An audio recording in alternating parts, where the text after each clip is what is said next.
A frigid mechanical voice exploded in the minds of every human on Earth. Warning: global survival data loaded. Billions of humans have been transported to the endless ocean. The newcomer protection period has activated. 10 minutes from now, lethal black mist will blanket all sea waters. The mist will erode sanity and health points. Use your wristbands to locate and fortify shelters without delay. Chi Yuan jolted awake. The sharp, briny sea wind rushed into his nostrils and frigid waves crashed hard against his face. Screams of panic from countless people echoed all around. He found himself standing atop a rickety wooden raft. As far as the eye could see, nothing stretched out but an endless expanse of pitch-black ocean. The sky hung oppressively dark and gloomy. Far off on the horizon, a towering wall of black mist churned endlessly, reaching from the water to the clouds. That was the lethal black mist the system had warned of. Help! What in the world is this place? I want to go home. I don't want to play some survival game. Chi Yuan glanced down. The tiny raft, barely a few square meters wide and built to hold at most 5 or 6 people, was crammed with 15 individuals, all his university classmates. Overloaded far beyond its capacity, half the raft had already sunk beneath the waves. Ice-cold seawater lapped up to everyone's ankles. The ropes binding the wooden planks creaked loudly, straining under the unbearable weight. Drip, drip, drip. The luminous wristband strapped to every person's wrist suddenly flashed blinding red. Warning: current raft load severely exceeds capacity. Raft durability draining rapidly. Estimated time until complete structural collapse and sinking: 3 minutes. This alert sent the raft into full-blown chaos. Death loomed over every head. We can't stay like this, we'll all die. A shrill, piercing female voice cut through the commotion. It was Lynn Warner, the class monitor. On campus, she always carried a gentle, pure aura, surrounded by male classmates who doted on her endlessly. Now, faced with the threat of death, her carefully made-up face twisted into a hideous grimace. Lynn Warner fixed her glare on Chi Yuan at the raft's edge, staring at him as if he were a corpse. Someone has to jump off this raft. She pointed straight at Chi Yuan, malice and calculation plain in her eyes. Chi Yuan, you're an orphan with no family, no ties to hold you back. You've always kept to yourself in class, and in this survival ordeal, you're nothing but a useless burden. For the sake of all our classmates' lives, you should jump voluntarily. Lin Warner's shameless words immediately won support from the crowd. Zhang Meng, the class sports captain, was the first to step forward. He was Lin Warner's most loyal follower, broad and muscular, prone to arrogant outbursts on campus. Warner's right. Zhang Meng glowered fiercely at Chi Yuan, cracking his knuckles with a menacing crunch. Chi Yuan, don't be stubborn. Either throw yourself overboard, or I'll toss you into the sea myself right now. Sacrificing you to save all of us is an honor you ought to accept. The other classmates echoed his sentiment without a shred of remorse. Yeah, Chi Yuan, just jump. It's better one person dies than all of us drown together. Don't be so selfish, get off the raft quickly. In this lawless, endless ocean, where only survival mattered, the bond of classmates was more fragile than a splintered plank of wood. Every single person would stab the weak without hesitation to preserve their own lives. Several young men even began crowding toward Chi Yuan, ready to shove him into the frigid water with their bodies. Have you all lost your minds? A cool, clear voice cut through the ugly mob. Standing at the far end of the raft was a girl in a white dress. Even with her skirt soaked through by seawater and disaster closing in, she radiated breathtaking beauty, paired with an icy aura that kept others at arm's length. It was Su Qinghan, the school's most admired beauty. Su Qinghan furrowed her delicate brows, anger etched across her flawless features. This is a living human being. What right do you have to demand his death? Does being an orphan mean he deserves to be sacrificed for your sake? Besides, even if he jumps off, the raft will still be overloaded. Who will you force to go next? Lin Warner's eyes flashed with bitter jealousy at Su Qinghan's words. She hated the elegant, untouchable air the school beauty carried more than anything. Su Qinghan, stop pretending to be some virtuous saint. Lin Warner shrieked in retort. If we don't lighten the load, this raft will sink any second. If you feel so sorry for this useless guy, why don't you jump in with him? Zhang Meng chimed in, roaring in a rough, gravelly tone. Miss Su, this is the end of the world. Drop that mournful, compassionate act. We all need to stay alive. Su Qinghan paled from their harsh accusations. She bit her crimson lip hard, powerless to change the mob's mindset. Her lone voice meant nothing against a group driven mad by desperation. She could only gaze at Chi Yuan with deep worry. Qi Yuan watched the entire scene unfold before him. He spared a glance for Su Qinghan, filing away the rare courage she'd shown to stand up for him. As for Lin Wanner, Zhang Ming, and the rest of their group, a cold, mocking smirk tugged at his lips. Having scraped by at society's lowest rungs for years, he'd seen every kind of cruel, self-serving person imaginable. These petty, greedy fools truly believed casting another person aside would guarantee their survival. The black mist drew near, and this flimsy raft wouldn't stand a chance against sea monsters, not even as a makeshift coffin. The wall of mist was now less than 100 meters away. Winds howled violently, carrying a putrid, rotten stench through the air. The ocean's temperature plummeted rapidly. The raft sank faster by the second, seawater rising to knee height. Zhang Ming, stop wasting words, push him over. Lin Wanner screamed wildly. Zhang Ming let out a roar and lunged forward, reaching to grab Qi Yuan's collar. Qi Yuan stared coldly at the charging man. He did not beg, nor did he shout back in rage. He merely stepped half a pace backward, dodging Zhang Ming's dirty grasp. Don't touch me. You'll soil my clothes. Qi Yuan's voice was quiet, yet it carried a bone-chilling indifference that sent shivers through those nearby. He swept his gaze across the crowd of hideous, desperate classmates. You want this worthless raft that badly? Take it. It's all yours. He fixed his eyes on Lin Wanner, filled with unbridled scorn and disdain. I hope you won't beg for mercy later. Without another word, without a single moment of hesitation, Qi Yuan turned and leaped off the raft in front of everyone's stunned stares. Splash! Frigid seawater erupted around him as his figure vanished beneath the churning black waves. Silence fell over the raft, followed by wild, relieved laughter. That idiot actually jumped on his own. Zhang Ming slapped his thigh, cackling uncontrollably. Lin Wanner's face twisted with malice as she exhaled a deep breath of relief. He knew his place. He was nothing but dead weight anyway. Drowning in this black sea is exactly what he deserves. The mist will swallow him whole. There won't be a scrap left of his body. Frigid seawater crashed over Qi Yuan, icy cold seeping into his bones, as if he'd fallen into an endless ice cavern. The black water seemed alive, flooding his ears, nose, and mouth. Drip, drip, drip, drip. His wristband let out a shrill, frantic alarm, vibrating violently against his skin. Its red light glowed stark beneath the dark waves, staining the surrounding water an eerie blood red. Warning: host has entered the lethal black mist zone. Sanity value plummeting rapidly. Current value: 98, 95, 91. Health value draining continuously. Current value: 95, 88, 80. Vision blurring. Host experiencing auditory and visual hallucinations. 30 seconds until total sanity loss and complete mutation into a deep-sea monster. The wristband's high-pitched wail grew louder, throbbing painfully against Qi Yuan's eardrums. Suffocation crashed over him in waves, his lungs burning as if they would burst. The freezing seawater steadily sapped his body heat. His consciousness slipped away bit by bit, his body drifting downward toward the deeper, colder abyss. Yet, just as he teetered on the edge of sinking into endless darkness, a crisp, emotionless mechanical voice boomed inside his mind, loud enough to drown out the wristband's irritating alert. The voice carried supreme authority, echoing through his entire consciousness. Ding! Host detected engulfed by black mist. The black mist sovereign system has successfully activated. Loading exclusive supreme authority for the host. Ding! Loading complete. Host has obtained permanent passive skill, black mist immunity. Ding! Host acquired God-tier transformation talent. Black Mist Sovereign. Black Mist Sovereign. While within Black Mist zones, the host is immune to all negative status effects. Health regeneration speed plus 10 per second. Sanity regeneration speed plus 10 per second. Black Mist energy automatically converts to mutation points at a conversion rate of 1 point per second. As the string of system notifications finished ringing out, Qi Yuan's rigid, ice-cold body jolted violently. A warm, soothing warmth surged through every vein and limb of his frame, wrapping around him entirely. It felt like stepping into a perfectly heated hot spring after freezing in a snowstorm. The once piercing seawater lost all its harmful bite in an instant. The thick black mist, deadly to every other human, retreated from his body of its own accord. It swirled into thin strands of pure, warm energy, seeping into his pores nonstop. His burning lungs now drew in clean, abundant oxygen with every breath. The sensation was comfortable, almost invigorating.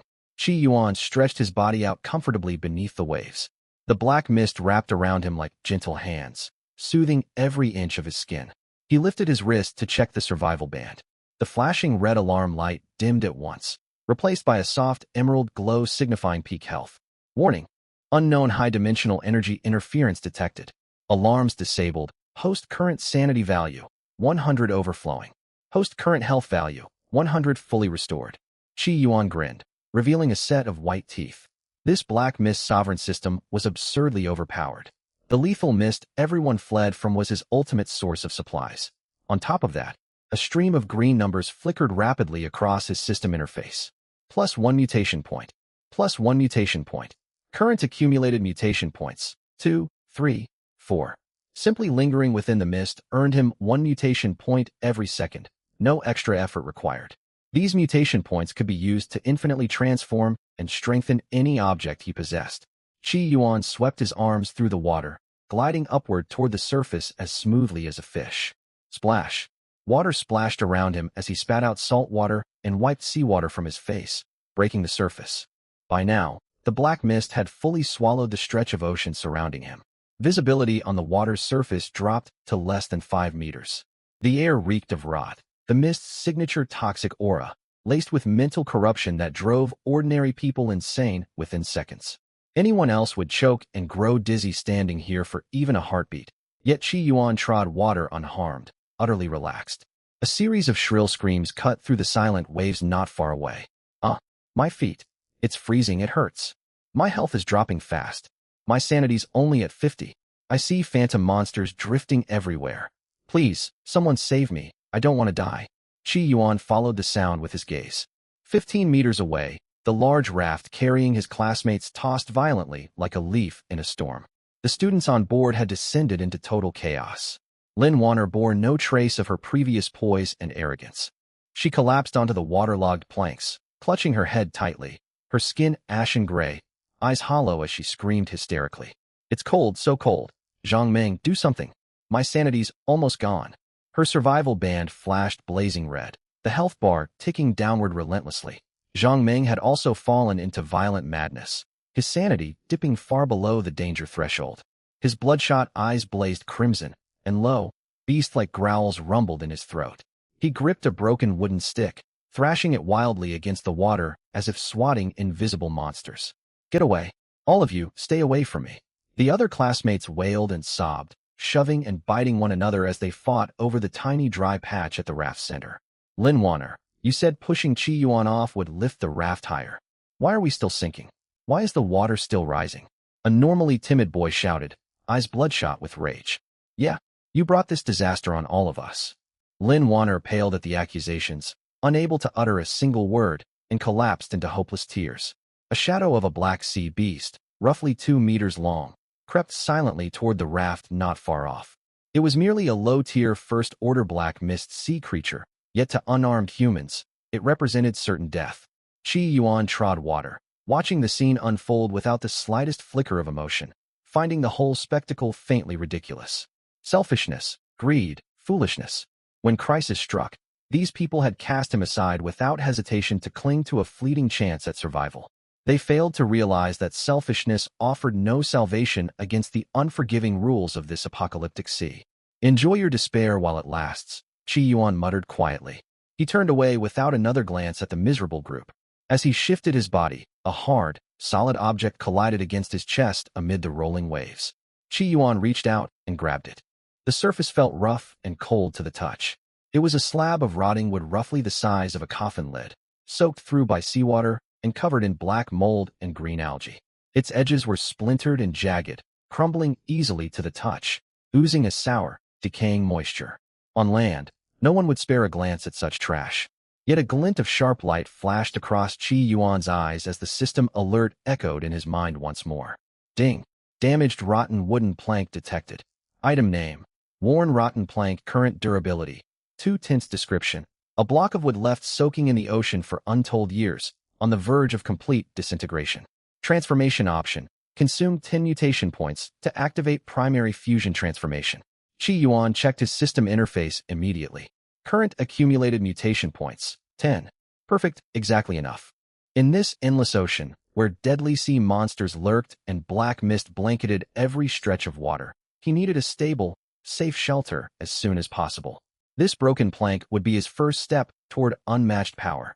Qi Yuan gripped the rotten wood tightly, floating atop its surface. Drawing a deep breath, he spoke silently within his mind. System, perform the transformation on this plank. As Qi Yuan whispered silently to himself, the 10 mutation points he had just accumulated on the system panel in his mind vanished in an instant. Right after that, a blinding dark golden light burst forth abruptly from his palm. The glow stood out starkly against the pitch-black mist, illuminating the seawater several meters around him to crystal clarity. The light completely wrapped around the tattered, rotting wooden plank. Ding! 10 mutation points consumed. Initiating fusion transmutation. After a mere 2 seconds, the golden light shrank sharply. The fragile, moss-covered plank that crumbled at the slightest touch was gone without a trace. In its place sat a brand-new wooden raft 2 meters long and 1 meter wide, wafting a faint natural timber fragrance. The raft looked thick and sturdy, its surface sanded flawlessly smooth with distinct wood grain running across it. Flexible rattan vines were even wrapped around all 4 edges to cushion collisions. The system's cold, crisp notification chimed once more. Ding. Transmutation of worn wooden plank complete. Congratulations, host. You have obtained sturdy buoyant Namu raft. Specifications: 2m × 1m. Bonus attribute 1. Perfect stability, unaffected by waves below level 4. Capsizing is impossible. Bonus attribute 2. Constant temperature insulation. The raft's surface maintains a steady 25 degrees Celsius, the ideal temperature for human comfort, blocking extreme frigid external temperatures. A surge of wild joy flashed across Qi Yuan's eyes as he stared at the brand-new raft. This system was utterly overpowered. Perfect stability, impossible to capsize. Amid the ever-shifting, boundless ocean, this was the ultimate life-saving ability imaginable. Not to mention the constant temperature insulation trait. The sea wind cut to the bone right now, and the black fog carried deadly, piercing cold. Owning a raft that regulated its own warmth was an unimaginable luxury no other survivor could dare hope for. Qi Yuan did not hesitate for a single second. He braced his hands against the raft's edge and pushed gently. A splash echoed out. He nimbly hauled himself onto this territory that now belonged solely to him. The moment he lay down, a soothing warmth seeped through the dry, smooth Namu planks and spread across his entire body. It felt just like sinking into a heated bed in the depths of a bitter winter. Qi Yuan stretched lazily and let out a long, satisfied sigh. This was incredible. He rested his hands behind his head and propped one leg over the other. He let the passive ability Black Fog Sovereign continuously restore his health while soaking in the gentle warmth of the Namu raft. As he relaxed, desperate cries from his former classmates drifted over from the black fog nearby. The black fog obscured their line of sight, and the golden light had only flickered for a split second, so the group on the larger raft had not noticed any change on Qi Yuan's side. They were still trapped on the brink of death, suffering terribly. I'm freezing. I can't stand it anymore. Zhang Meng, scoot over. Let me huddle next to you. Lin Wan's voice trembled uncontrollably. She had curled herself into a tight ball, her teeth chattering nonstop. Her neat curly hair clung to her cheeks like dry straw. Zhang Meng was faring no better. His large, burly frame shook violently like a sieve, the red glow from his survival bracelet casting an ashen hue over his face. Get away from me. Don't touch me. Zhang Meng roughly shoved Lin Wan away and roared furiously. This is all your fault. You were the one who forced Qi Yuan to jump off earlier. Now the raft hasn't sunk, but we're all going to freeze to death in this black fog. Lin Wan stumbled backward from the shove, half of her body plunging into the icy seawater. Ah, she screamed, and her health value on the bracelet plummeted drastically once again. You're a monster, Zhang Meng. You shouted the loudest when you pushed Qi Yuan overboard. Lin Wan shrieked in rage. Say one more word, and I'll toss you straight into the sea for the sea creatures. Chaos erupted fully on the large raft. Classmates who had clung to each other for warmth moments before began shoving, hurling insults, and even fighting over the small dry patches in the center. The ugliest sides of human nature were magnified to an extreme within the deadly black fog.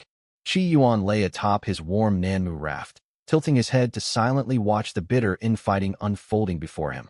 He felt not an ounce of sympathy, only cold indifference and a quiet sense of superiority watching his tormentors suffer. You think this is bad? Qi Yuan sneered. This was only the beginning.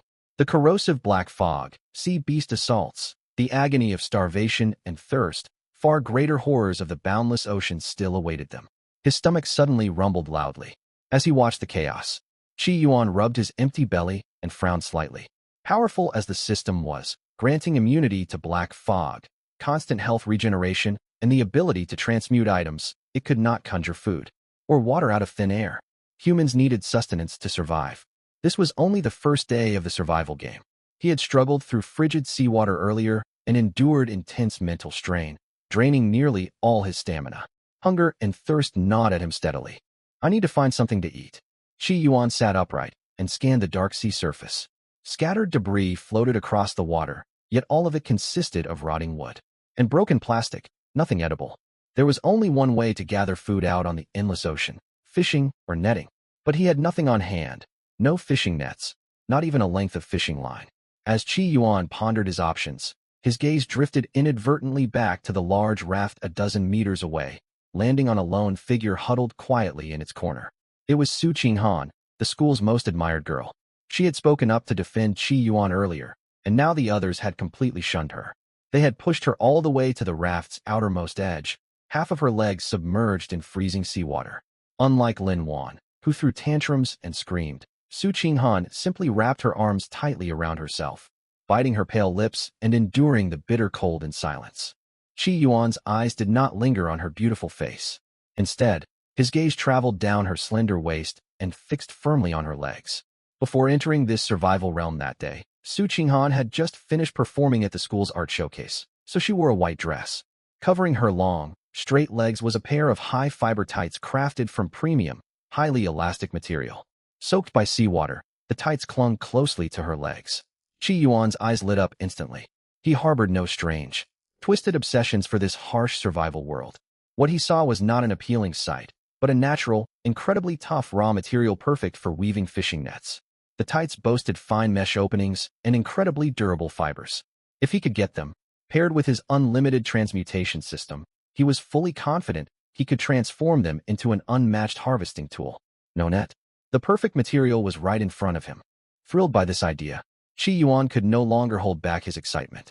He took a deep breath, grabbed a small spare plank from his raft to use as an oar, and quietly paddled his tiny raft toward the edge of the large raft. Without alerting the brawling Zhang Meng, Lin Wan, and the others. Shrouded by black fog, he moved like a shadow.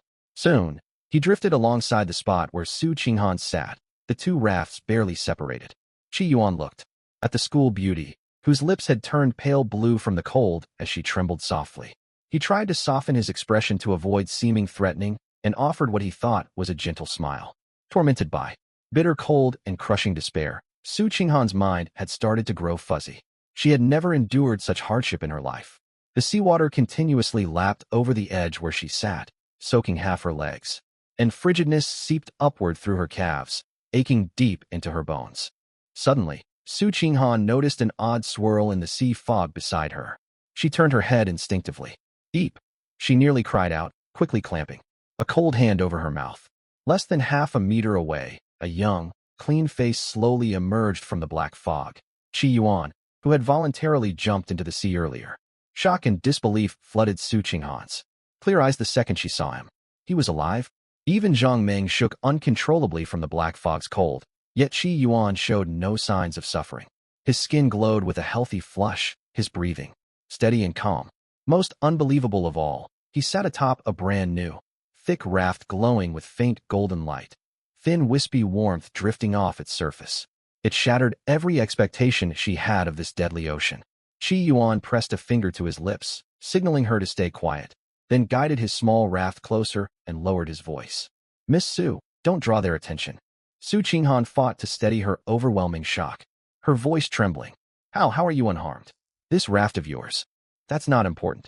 Qi Yuan cut her off, glancing briefly at her legs before speaking in a serious, formal tone as if negotiating a critical business deal. "I have a proposal for you. Let me borrow the tights you're wearing on your legs. In exchange, you can share half of my raft, and I guarantee you won't freeze through the night." Su Qinghan froze completely upon hearing his words. Her delicate, cold face flushed bright red in an instant, the color spreading all the way to the tips of her ears. She stared hard at Qi Yuan, grinding her teeth. "Qi Yuan, you're shameless," she stammered, overcome with embarrassment and anger. She could not believe it. Qi Yuan had always seemed quiet and unassuming at school, Yet in this life or death realm, he made such an absurd request. With survival hanging by a thread, he was asking for her tights? Reading her furious, mortified gaze, Qi Yuan sighed helplessly. Stop overthinking this. I have no interest in your legs. I only need a sturdy material to craft a fishing net, and your tights fiber composition is ideal for the job. You can judge for yourself. Without another word, Qi Yuan pushed his constant temperature Nanmu raft forward until it bumped against the edge where Su Qinghan stood. Touch it for yourself. Su Qinghan eyed him warily and shrank back slightly, but furious shouting erupted from the center of the large raft once more. Get off my jacket. Don't steal my clothes. Zhang Ming, you're heartless. That's my outer layer. Lin Wan screamed miserably. Cold wind howled, and the black fog drained the health and sanity of everyone trapped on the larger raft. Su Qinghan bit her pale lower lip. She knew she would not survive the night if she remained perched on the raft's frigid edge with half her legs submerged. She glanced at the warm, steaming Nanmu raft beneath Qi Yuan.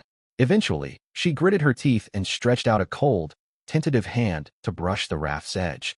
The instant her fingertips made contact with the Nanmu wood, a steady, comforting wave of warmth surged through her entire body. The stark contrast between cold and heat made her let out a quiet gasp. Warmth, unbelievable, soothing warmth radiated from the raft's surface. Su Qinghan's eyes widened in astonishment. This raft would shield her from freezing, stabilize her dropping health and sanity values. In this ice-cold, fog-shrouded ocean, it was nothing short of a legendary survival treasure. Her resolve wavered completely. She pulled her hand back, cheeks burning red as she wrestled with her decision.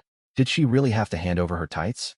She had never even held a boy's hand before, let alone remove such a close-fitting garment in front of one. But this was a catastrophic survival world. No one cared about trivial social norms anymore. Staying alive was the only thing that mattered. Qi Yuan did not rush her, simply watching her calmly, his gaze clear and free of inappropriate intent. All he radiated was urgent need to gather food.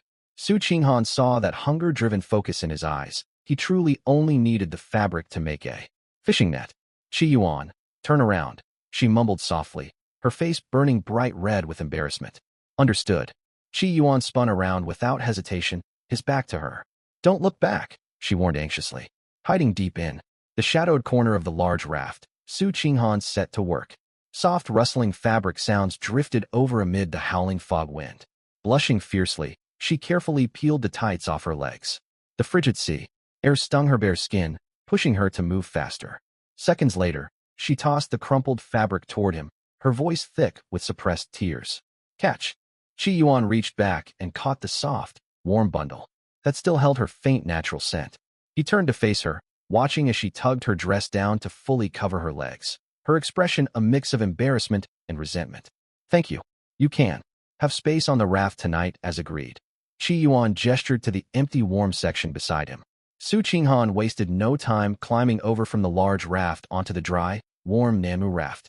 Meanwhile, Qi Yuan clutched the tights in his hand, his mind fixed firmly on crafting fishing gear, no distracting thoughts crossing his mind.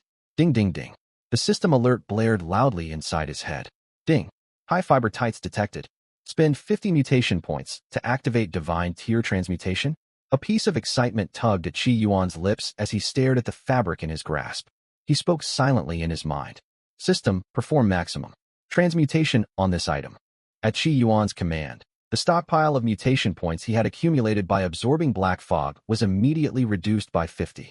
The bundle of tights in his hand erupted in brilliant sapphire light. Aloham echoed out. The fabric trembled fiercely, melting and restructuring itself within the blue glow. The thin threads wove and stretched of their own accord, cold, dark blue light, flecks flickering across the luminous mass. Su Qinghan curled up in the warm corner of the raft and peeked through half-lidded eyes, watching the dazzling sci-fi glow. Shock flickered across her features once more. Who exactly was this person? He could truly transform a simple pair of tights into something entirely new, as if performing magic. Ding. High tensile fiber material identified. 50 mutation points consumed, initiating transmutation. Ding. Transmutation complete. Congratulations, host, you have obtained an essential early production tool, fully automatic polymer deep sea harvest net. The blue light contracted sharply. Qi Yuan glanced down to see the lightweight tights fully transformed into a foldable net shimmering with icy blue radiance. woven from an unknown nanopolymer material. Even just holding it, he could feel its incredible tensile strength and load-bearing capacity.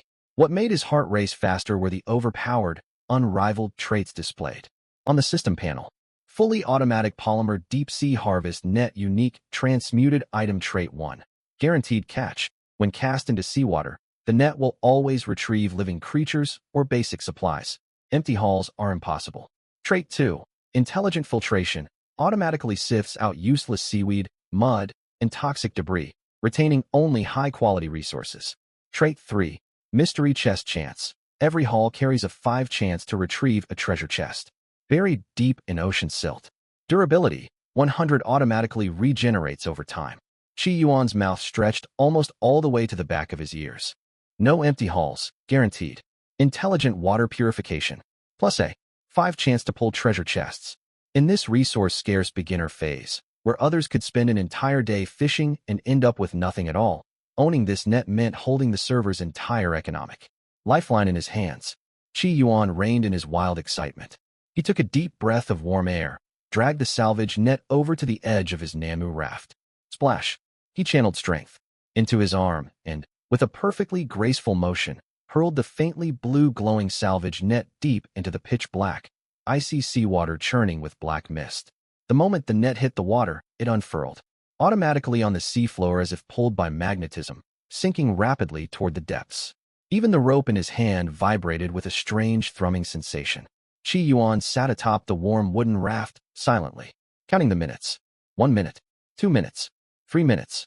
The black mist raged around the larger raft far off, and the screams of Zhang Meng and Lin Wanner faded little by little. Clearly, the bitter, cold and draining sanity had sapped every last ounce of their strength to struggle. Meanwhile, Chi Yuan's side remained safe and comfortably warm. 5 minutes passed in the blink of an eye. Snap! Suddenly the high polymer rope in Chi Yuan's hands went taut as a bowstring. A massive, heavy pull surged upward from the dark depths of the sea. It's here. Chi Yuan's eyes lit up, and he shot to his feet. Su Qinghan peeked out from the corner, watching the taut rope with nervous anticipation. Chi Yuan's arm muscles bulged as he unleashed astonishing strength. Heave! He roared and hauled upward with all his might. Crash! Tons of seawater surged upward, bursting into a huge spray atop the Black Sea surface. As the high polymer salvage net was dragged inch by inch above the waves, dazzling blue light, paired with frantic thrashing, lit up the entire Namu raft. Thud! Flop! The huge net bag was stuffed completely full. More than a dozen plump, silvery sea fish, each weighing a kilo or two, flailed wildly inside, splashing seawater everywhere. Their shimmering scales glinted like streaks of silver amid the black mist, fresh and tempting. On this first day, when everyone starved, a single net full of fish would send the region chat channel into an uproar. Yet Chi Yuan's gaze never lingered on the live fish. His eyes locked firmly on the very bottom of the salvage net. Nestled amid the thrashing sea fish sat an antique wooden treasure chest roughly the size of a jewelry box, glowing faint pale green fluorescence. Ding! The Miracle Lucky Box trait has triggered. Congratulations to the host for salvaging one green mysterious treasure chest. His very first haul. On just his first cast, he'd hit that 5 probability and pulled a treasure chest. His luck was utterly outrageous. Overwhelmed with joy, Chi Yuan dragged the heavy net onto the deck. Thud! Live fish and the treasure chest tumbled onto the warm Nanmu raft planks together.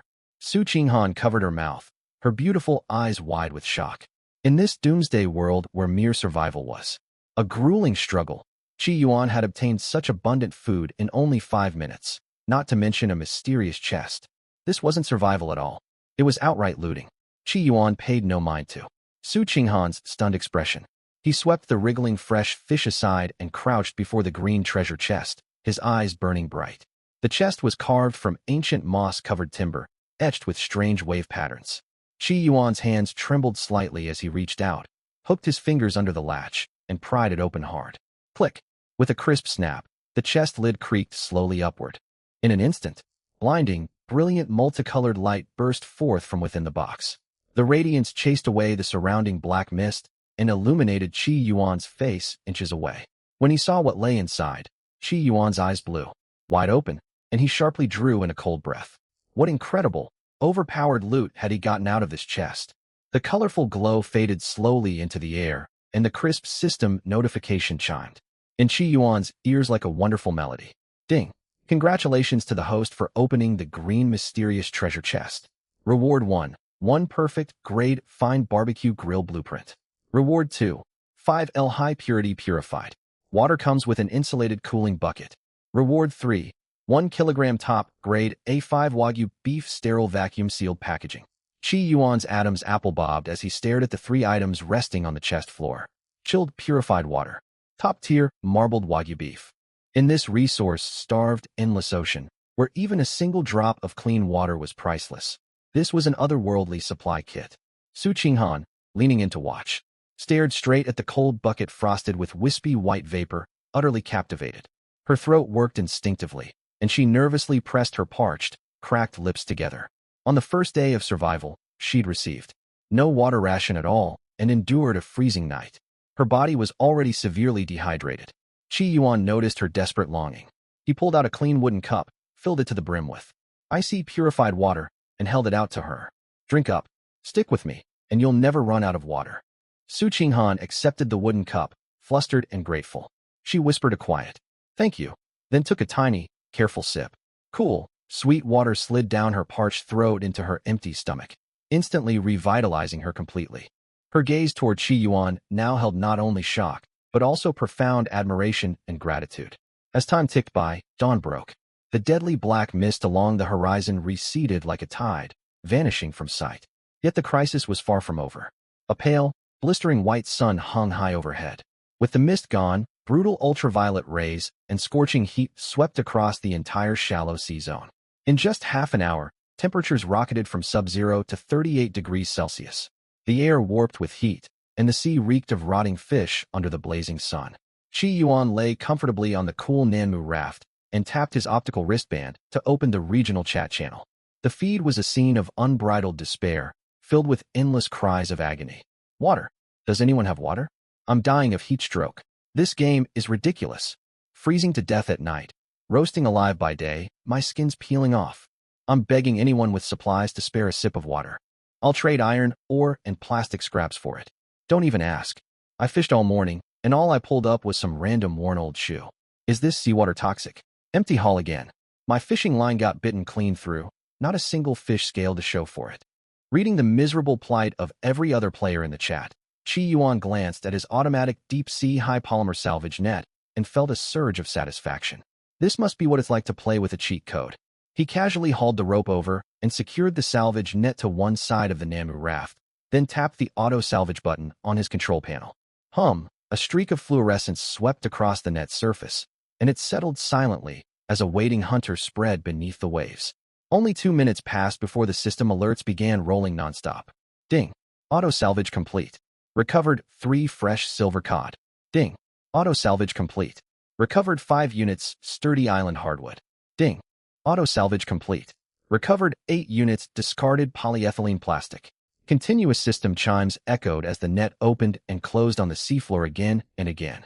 Wave after wave of abundant supplies, along with wriggling sea fish, emptied automatically onto the Nanmu raft's deck, requiring zero effort from Qi Yuan.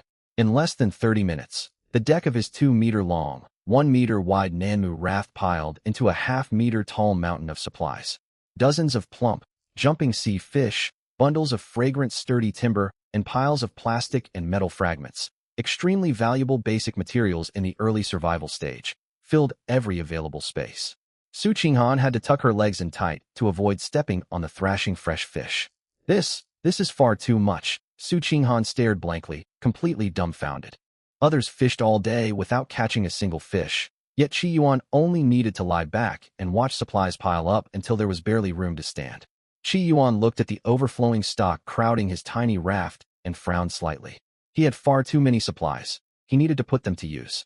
He stowed the excess hardwood and plastic scraps into his system inventory, then pulled out the fine barbecue grill blueprint he'd just looted from the chest. Ding. Sufficient materials detected. Consume 5 timber and 2 metal fragments to construct the fine barbecue grill. Constructed. At Qi Yuan's command, an elegant metal grill complete with an automatic smoke vent materialized instantly on the empty deck space. Qi Yuan turned his gaze to the vacuum-sealed kilogram of premium Wagyu, its meat marbled with perfect streaks of fat that looked like a work of art. Then he glanced meaningfully toward the distant large raft, where Lin Wanner, Zhang Ming, and the rest baked under the brutal sun, parched, and starved to the brink of collapse. The moment of reckoning was about to unfold. Sizzle, when the first thick slice of Wagyu laid flat across the hot grill grate, melted fat crackled with an incredibly satisfying sound. Thin wispy smoke carrying an indescribably rich meat aroma billowed out and spread through the surrounding air. This was top-grade A5 Wagyu. Its beautiful marbling slowly contracted under the glow of red-hot charcoal, melted fat dripping down the meat fibers and hissing as it hit the coals below. Su Qinghan sat beside him, utterly stunned. If not for the cold survival wristband wrapped around her arm to remind her of reality, she would have sworn she was relaxing at an upscale Japanese yakiniku restaurant. In this dangerous, unknown world, where people fought viciously over a single crust of bread, Qi Yuan had casually set up a barbecue grill and was roasting premium Wagyu beef. Here, Qi Yuan used wooden tongs to lift a perfectly seared piece of beef, crispy on the outside and tender on the inside, dripping with hot oil, and handed it to Su Qinghan. Su Qinghan's throat bobbed, and she instinctively grabbed it with both hands. Ignoring the heat, she took a big bite. Extreme tenderness and rich, creamy fat burst across her tongue, so fragrant her eyes stung with tears. Su Qinghan closed her eyes, pure bliss etched across her delicate features. Staying with Qi Yuan wasn't survival, it was living a life of luxury. Meanwhile, the sun hung blisteringly high, and the air hung heavy and stagnant. The wind drifted straight toward the larger raft. The intoxicating aroma of grilled Wagyu beef, rich with melted fat, rode the damp sea breeze across the water, straight to the group on the big raft. 15 classmates lay sprawled across the scorching planks of the large raft, their skin peeling from the 38-degree heat. Their lips were cracked and dry, their throats burning with unquenchable thirst. Lin Wanner lay weakly draped over the raft's edge, without the strength to speak. Zhang Ming suffered severe heat stroke, his body burning hot as he stared blankly at the sky. Suddenly, sniff, sniff, Zhang Ming's nose twitched sharply. That scent, it smelled incredible. The aroma of fatty meat, of grilled beef. Zhang Ming scrambled abruptly to his feet, dizziness washing over him from the sudden movement. Meat, I smell grilled meat. The other classmates, who'd been listless and half unconscious, jolted upright as if injected with a potent tonic. Good heavens, I smell it too. Am I hallucinating from hunger? It's so fragrant. I can't stand it. My mouth's flooding with saliva. Look over there. Lin Wanner pointed shakily dozens of meters out across the sea. Everyone followed her finger, and their eyes nearly popped out of their heads in shock. On Qi Yuan's Nanmu raft stood an elegant metal grill billowing smoke. Qi Yuan and the school beauty Su Qinghan sat side by side on the cool deck, eating meat with grease glistening on their lips. Beside them sat an insulated bucket wisping white cold vapor, clearly filled with fresh, chilled drinking water. This can't be real. Zhang Ming rubbed his eyes and let out a hoarse roar. Qi Yuan, the useless nobody, had survived falling into the black mist, somehow gotten his hands on such a fine raft, was eating grilled meat, and drinking icy purified water, with Su Qinghan right there beside him. The stark contrast and overwhelming jealousy sent Lin Wanner and the others' hearts surging with rage. But raging hunger and crippling thirst quickly overpowered their shock. Staring at the sizzling grilled beef, Lin Wanner's stomach twisted violently, and her mouth flooded with saliva. She completely forgot how viciously she'd pressured Qi Yuan to jump into the sea the night before. She scrambled clumsily over to the raft's edge, clasped her hands together, and put on her usual pitiful, vulnerable act. Her eyes glistened with tears, her voice soft and shaky as she called out, "Qi Yuan, I'm so relieved you're alive. I knew you'd make it, and I'm sure you don't hold yesterday's choice against us, right? We were all just terrified back then. We didn't mean any harm." When Qi Yuan gave no reply, Lin Wanner assumed he was still the docile, easy-to-bully boy he'd always been, and her tone turned demanding. "Qi Yuan, we're all classmates, after all. We haven't eaten or drunk anything in over a full day. Row your raft over here and share your grilled meat and water with everyone. You should be generous. We'll all be grateful to you once we get back to normal life." Zhang Ming shouted in a hoarse, parched voice, his tone arrogant. "Qi Yuan, let's forget all past conflicts. You've got such a great raft now. Come pull us to safety. When I get back on my feet, I'll reward you handsomely." The other classmates joined in, bombarding him with moral appeals, crying and begging him to hand over food and water. Listening to the shameless shouts drifting across the water from the large raft, Chi Yuan took another bite of meat and let out a quiet laugh. These clowns truly had no sense of decency whatsoever. He stood slowly, picked up a freshly grilled thick slice of Wagyu, golden brown on both sides, dripping with fragrant hot oil, with a pair of wooden tongs. Su Qinghan watched Chi Yuan nervously from beside him. She knew full well how unscrupulous Lin Wanner, Zhang Ming, and the rest could be, and feared Chi Yuan might soften his heart and let them take advantage of him again. Yet, beneath the greedy, eager gazes of Lin Wanner, Zhang Ming, and every other classmate, all convinced Chi Yuan would paddle over to hand them the meat. Chi Yuan lifted the aromatic grilled beef and did something completely unexpected. Beneath the burning, greedy stares of Lin Wanner, Zhang Ming, and every other student on the large raft, Chi Yuan carried the sizzling Wagyu slice to the edge of his Namu raft. Lin Wanner craned her neck as far as she could, swallowing repeatedly with a dry throat. She even stretched both hands out, ready to catch the life-saving premium meat. Then a mocking smirk tugged at the corner of Chi Yuan's mouth. He loosened his grip on the wooden tongs. Plop! The tender, fragrant grilled Wagyu arced through the air and landed with a splash into the pitch-black seawater below. The shouting from the large raft cut off instantly. A deathly silence hung over the water, so quiet you could hear a leaf fall. Splash! Before Lin Wanner and the others could process what had happened, multiple splashes erupted beneath the surface. Several fish drawn by the meat's scent leaped upward, snapping their sharp jaws. In less than half a second, they tore apart and devoured the Wagyu completely, leaving only a faint film of oil floating on the waves. The silence shattered into wild, hysterical roars from the larger raft. Zhang Ming's eyes blazed crimson, veins bulging on his forehead as he shook the raft violently. "You're heartless, Chi Yuan. You'd rather feed fish than share meat with your classmates. How can you call yourself human? That was prime beef. You'd toss perfectly good meat into the ocean for fish instead of giving us even a bite. We're your classmates. How could you be so cruel?" Lin Wanner trembled with rage, her finger pointed unsteadily at Chi Yuan. "Chi Yuan, you've gone too far. How can you be so cold and unfeeling?" Chi Yuan rinsed his mouth slowly with purified water and spat into the sea. He crossed his arms over his chest, staring coldly at Zhang Ming and Lin Wanner with a sneer, as if watching two ridiculous monkeys. Cold-blooded and heartless. Chi Yuan let out a scoff, the warmth in his eyes plummeting to freezing point in an instant. "Last night, when you were rushing to drive me off the raft to feed the sea monsters, did you ever think we were classmates? Lin Wanner, where was your talk of class friendship back then? Zhang Ming, when you clenched your fists and forced me to jump into the sea, where was your talk of magnanimity? If a dog wags its tail at me, I might toss it a bone. But what about the two of you? In my eyes, you're not even worth the fish in this sea, not even worth a dog." Every piercing word Chi Yuan spoke hammered heavily into the chests of everyone on the large wooden raft. The students who had previously chimed in with accusations turned shades of pale and red with embarrassment. Crushing hunger and blistering sunlight had completely shattered their last shreds of self-respect in that moment. Thud! A usually timid boy's legs suddenly gave way, and he dropped hard onto the scorching planks. He kowtowed frantically toward Chi Yuan, tears and snot streaming down his face. "Chi Yuan, I was wrong. I truly was wrong. It was Lin Wanner and Zhang Ming who led the charge to make you jump last night. It was all them. We had nothing to do with it. We were forced to go along with them." "Exactly." Lin Wanner stirred everyone up from the start. Another girl dropped to her knees too, pointing furiously at Lin Wanner and shrieking, "If she hadn't kept fanning the flames, we never would have turned on you. Chi Yuan, please spare us some water. I'm dying of thirst. Lin Wanner, you're the one who brought ruin on all of us." The students on the raft turned against one another in an instant, scrambling to shift all blame elsewhere. Every single finger of accusation swung straight toward Lin Wanner. Lin Wanner stood frozen in shock.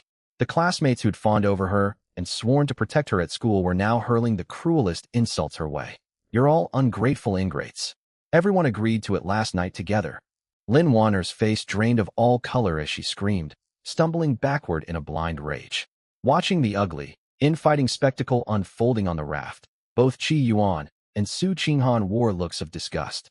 Human nature stood completely stripped bare for all to see, repulsive to behold. Lin Wanner raged uselessly, and cries and wails erupted across the raft. Chi Yuan watched coldly, ready to pull his raft away from this nauseating scene. Suddenly, a low, rhythmic thudding of wood echoed slowly from the mist-shrouded horizon far out at sea. Su Qinghan looked up instinctively. Out on the rippling water, a primary wooden warship over 2 meters tall with a billowing white sail cut through sweltering heat, bearing down on them at terrifying speed with an imposing aura. The sail flapped loudly beneath the blazing sun. Standing at the bow was a confident young man in designer casual wear with slicked back hair, Zhao Tianyu, the rich kid in their class. Boxes of bread and bottled green tea could even be faintly seen stacked inside his cabin. Joy of surviving despair exploded across Lin Wanner and Zhang Meng's faces. Splash! The white-sailed wooden warship slammed to a halt roughly between the large shared raft and Qi Yuan's Namu raft. Its thick planks were roughly sanded, yet in these early days of global raft survival, this vessel was nothing short of a battleship. Two lackeys who followed Zhao Tianyu sat on the deck, sipping iced black tea smugly. Under the blistering midday sun, cold bottled drinks were a priceless luxury. Thanks to a survival starter pack bought from the System Mall with his family's money, Zhao Tianyu had started out with abundant supplies, putting him leagues ahead of everyone else. The moment Lin Wanner laid eyes on Zhao Tianyu, she scrambled over and clung desperately to the warship's edge as if seeing her closest savior. Tianyu, thank goodness you're here. Lin Wanner burst into tearful sobs, pointing at Qi Yuan and wailing hysterically. That ungrateful Qi Yuan somehow stole a fine raft and caught piles of fish. We're dying of thirst, yet he'd rather toss premium beef into the sea for the fish than share a drop of water with us. He even used underhanded tactics to pressure Qing Han into boarding his raft against her will. You have to stand up for us. Tears and snot streaked Lin Wanner's face as she painted Qi Yuan as a monstrous villain beyond redemption. Zhang Meng shouted in agreement. That's right, you go. This kid's far too arrogant. He doesn't care one bit about our classmates. As he listened to their complaints, Zhao Tianyu's gaze drifted past the mist to Qi Yuan's Namu raft. When he saw Su Qinghan sitting quietly beside Qi Yuan in her sundress, looking flustered yet calm, holding an elegant wooden cup to sip purified water, his face darkened instantly. At school, he'd spent 2 years lavishing attention on Su Qinghan in pursuit of her, yet never even managed to get her WeChat contact. Now, here she sat on the raft of poor orphan Qi Yuan. What stoked his greed and envy even more was the mountain of hardwood planks and plastic stacked on Qi Yuan's raft, plus more than a dozen plump silver cod thrashing about. Hanging over the raft side was a high polymer salvage net glowing faint mysterious blue. It was clearly no ordinary item. Greed and jealousy burned wildly in Zhao Tianyu's chest. Standing atop the warship's 2-meter-tall bow, he looked down on Qi Yuan with the arrogant air of a savior come to judge. Qi Yuan, you're clearly in the wrong here. We're all classmates, and in this harsh survival world, we ought to stand united above all else. You've managed to gather so many resources, so you should hand them over to me to distribute fairly for everyone. That salvage net of yours ought to be surrendered for the whole class to use too. Don't be so selfish. Don't force me to take action, or no one will benefit. His sanctimonious speech immediately drew nods of agreement from all the students on the large raft. You're absolutely right, Yugo. Shared distribution for all. Qi Yuan, since Yugo has spoken, hand over the meat and water at once. Qi Yuan couldn't help but laugh at Zhao Tianyu's textbook moral manipulation. Did this guy really think his starter pack made him ruler of these seas? Right in front of Zhao Tianyu's eyes, Qi Yuan slowly ladled a full cup of icy, sweet purified water from his insulated cooler bucket. He drank every drop in full view of the entire class, then sighed contentedly, smacking his lips. Only then did he glance back at Zhao Tianyu with a cold smirk. Hand everything over? Who do you think you are? Qi Yuan, watch how you speak to Yugo. Zhang Meng roared from the large raft. Qi Yuan didn't spare Zhang Meng a single glance, his gaze fixed on Zhao Tianyu with a faint mocking smile. Zhao Tianyu, don't wrap your hypocritical morality around me. If I abandon all false moral obligation, your lectures will never work on me. As for you taking action, Qi Yuan tilted his head slightly. I see killing intent glinting deep in his eyes. Come try it if you dare. You're asking for death. Zhao Tianyu flew into a towering rage. Growing up with his family's wealth and influence, everyone at school always gave him due respect. Now in this survival world, he owned a warship right from the start. How dare penniless orphan Qi Yuan humiliate him like this in front of Su Qinghan? You've worn out my patience. Now you'll pay with your life. Zhao Tianyu's face turned livid as he spun around, retrieving a heavy crossbow with a taut bowstring glinting with cold metal from his well-stocked cabin. Click! A razor-sharp metal bolt slid into place, loaded and ready to fire, its tip aimed dead at Qi Yuan's throat. A crossbow. Su Qinghan paled in fright and cried out instinctively.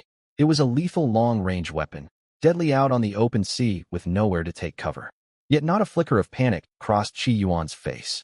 He drew a slow breath and let his arms hang loosely at his sides, his fingers casually brushing against a thick, rusted sheet of scrap metal hauled aboard moments earlier by his automatic salvage net. The sharp bolt glinted coldly under the blazing sun. Zhao Tianyu stood on the warship's bow, his finger resting lightly on the crossbow's trigger. The students on the large raft, who'd been thoroughly humbled by Qi Yuan minutes before, erupted in manic cheers at the sight of the deadly crossbow. Haha, keep acting tough now, Qi Yuan. Zhang Meng clutched his empty stomach, wild delight twisting his features. You thought you were untouchable? You'd rather feed beef to fish than share it with us? In front of you, Ji's crossbow, you're nothing but a stationary target. Lin Wanner's face flushed with frantic excitement, her voice shrill. Qi Yuan, drop to your knees and beg you go. He might spare your life. Qinghan, there's still time to come over to Yu Ji's ship. Don't throw your life away with this useless man. Su Qinghan pressed her lips tight and stood firmly beside Qi Yuan. Her slender frame trembled slightly with fear, yet she did not step an inch away. Zhao Tianyu stared down at Qi Yuan with haughty scorn in his eyes. I don't have time to waste on you, Qi Yuan. I'll count to 3. Hand over your raft and salvage net, then kneel and apologize. 3. Faced with the mortal threat mere meters away, Qi Yuan's shoulders suddenly shook violently. His body tensed, his face draining pale as if terror had seized him at the sight of the heavy crossbow. To Zhao Tianyu and Lin Wanner, this was plain despair and cowardice.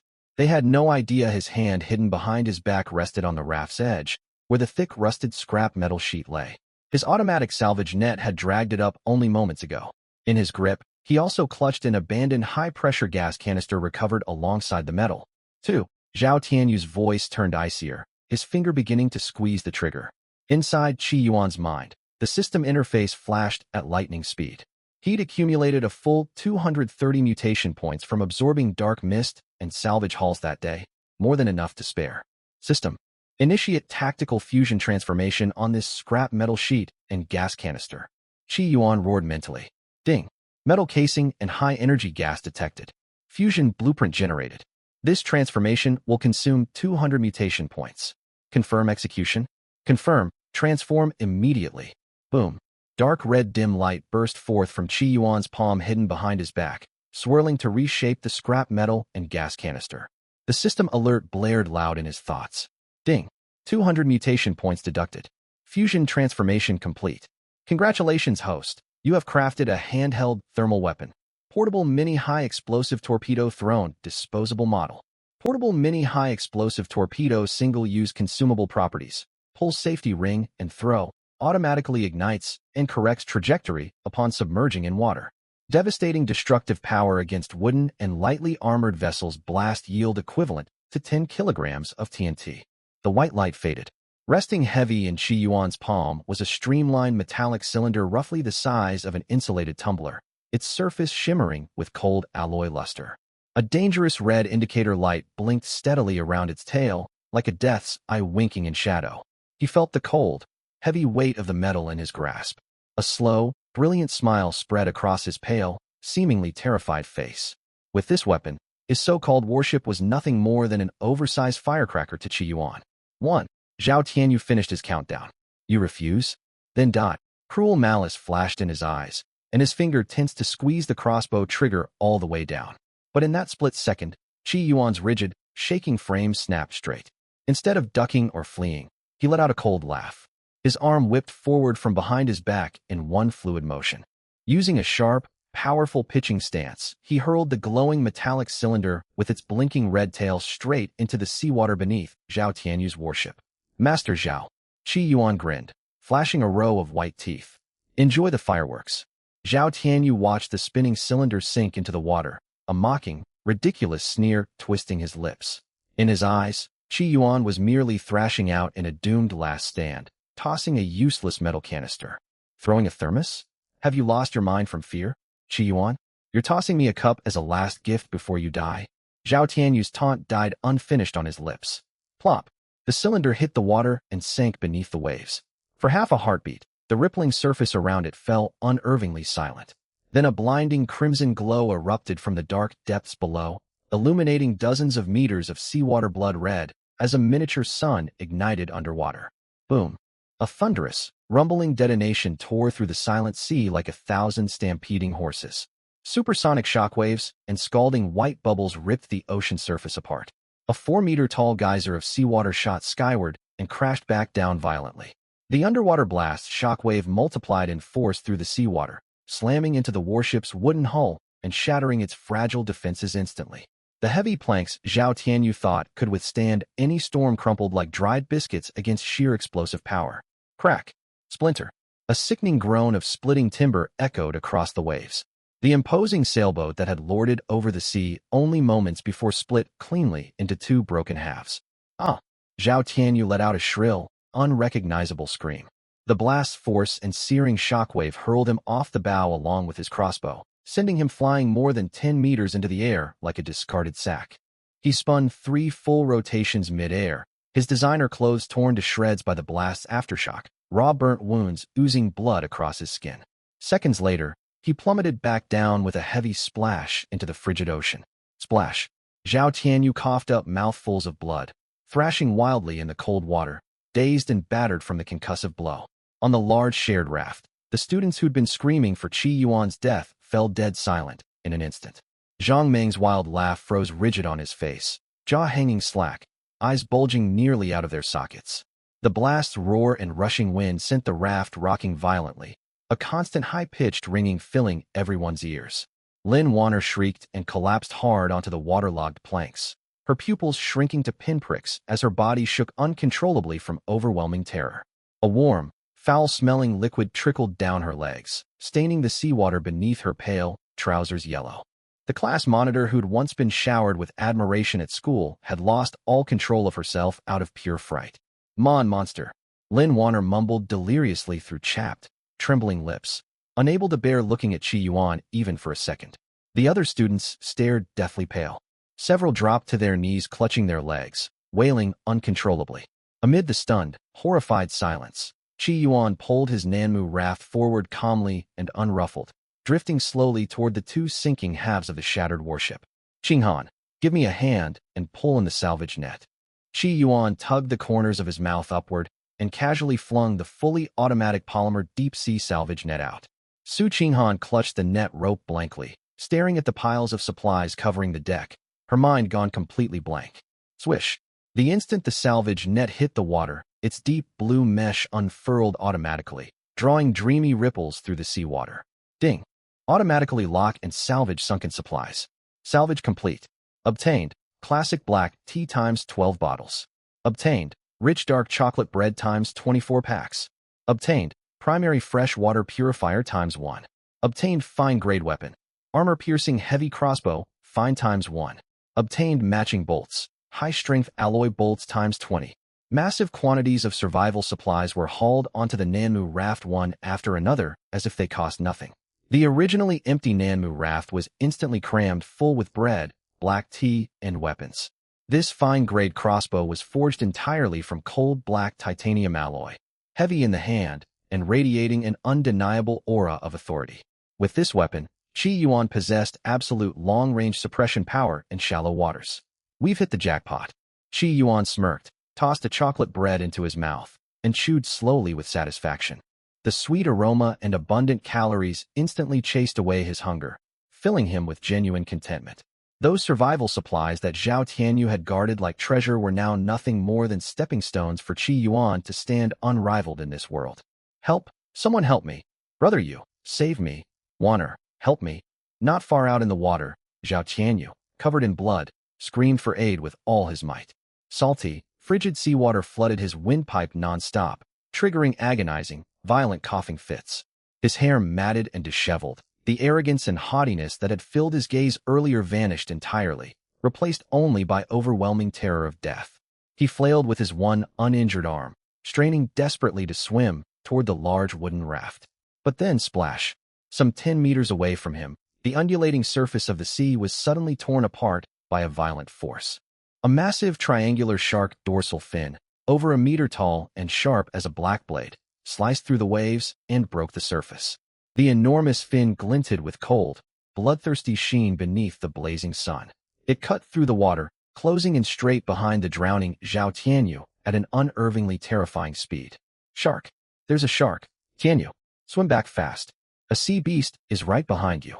Sharp screams erupted from sharp-eyed classmates aboard the large raft. Yet their shouts could do nothing to save the gravely injured, dying Zhao Tianyu. Over on Qi Yuan's side of the water, Su Qinghan sat atop the Namu raft. She glanced at the stacks of black tea, bread, and the glinting heavy crossbow spread across the deck. Then she turned her gaze to Qi Yuan standing at the raft's edge, cold-faced, as if he held power over life and death itself. She took a deep breath. All her earlier hesitation and tangled worries crumbled completely before the god-tier abilities Qi Yuan had just displayed. In this cruel survival world, only following Qi Yuan gave her a chance to stay alive. An unprecedented resolve flashed across her cool, beautiful eyes. She had finally made a choice that would alter the course of her entire life. Rumble of surging waves. Deep beneath the Black Sea, the water churned wildly. The massive black triangular dorsal fin, wrapped in icy, ferocious killing intent. It closed the gap in an instant until it was directly behind Zhao Tianyu. No, don't. Save me. Brother you, hell. The drowning Zhao Tianyu let out a shrill scream of utter despair. Before his cry could carry far, a cavernous maw lined with jagged, cold fangs split open beneath the waves. The colossal black sea beast surged half out of the water and clamped its jaws tight around Zhao Tianyu's body. Squelch! A cloud of blood sprayed across the sea as the beast wrenched its prey, staining dozens of meters of dark seawater bright crimson. Zhao Tianyu did not even get a chance to struggle before he was dragged down into the unfathomable ocean depths amid splintered fragments of wood.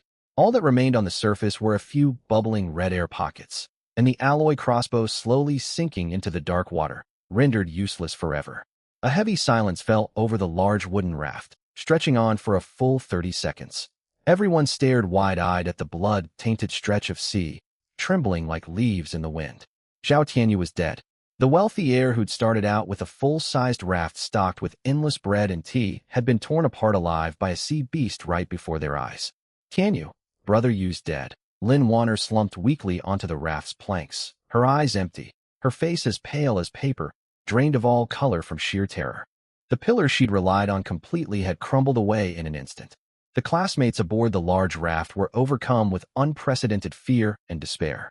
Without Zhao Tianyu's stockpile of supplies, trapped on a flimsy raft beneath blistering daytime sun and freezing nighttime temperatures in these shallow waters, they were all doomed. Splash!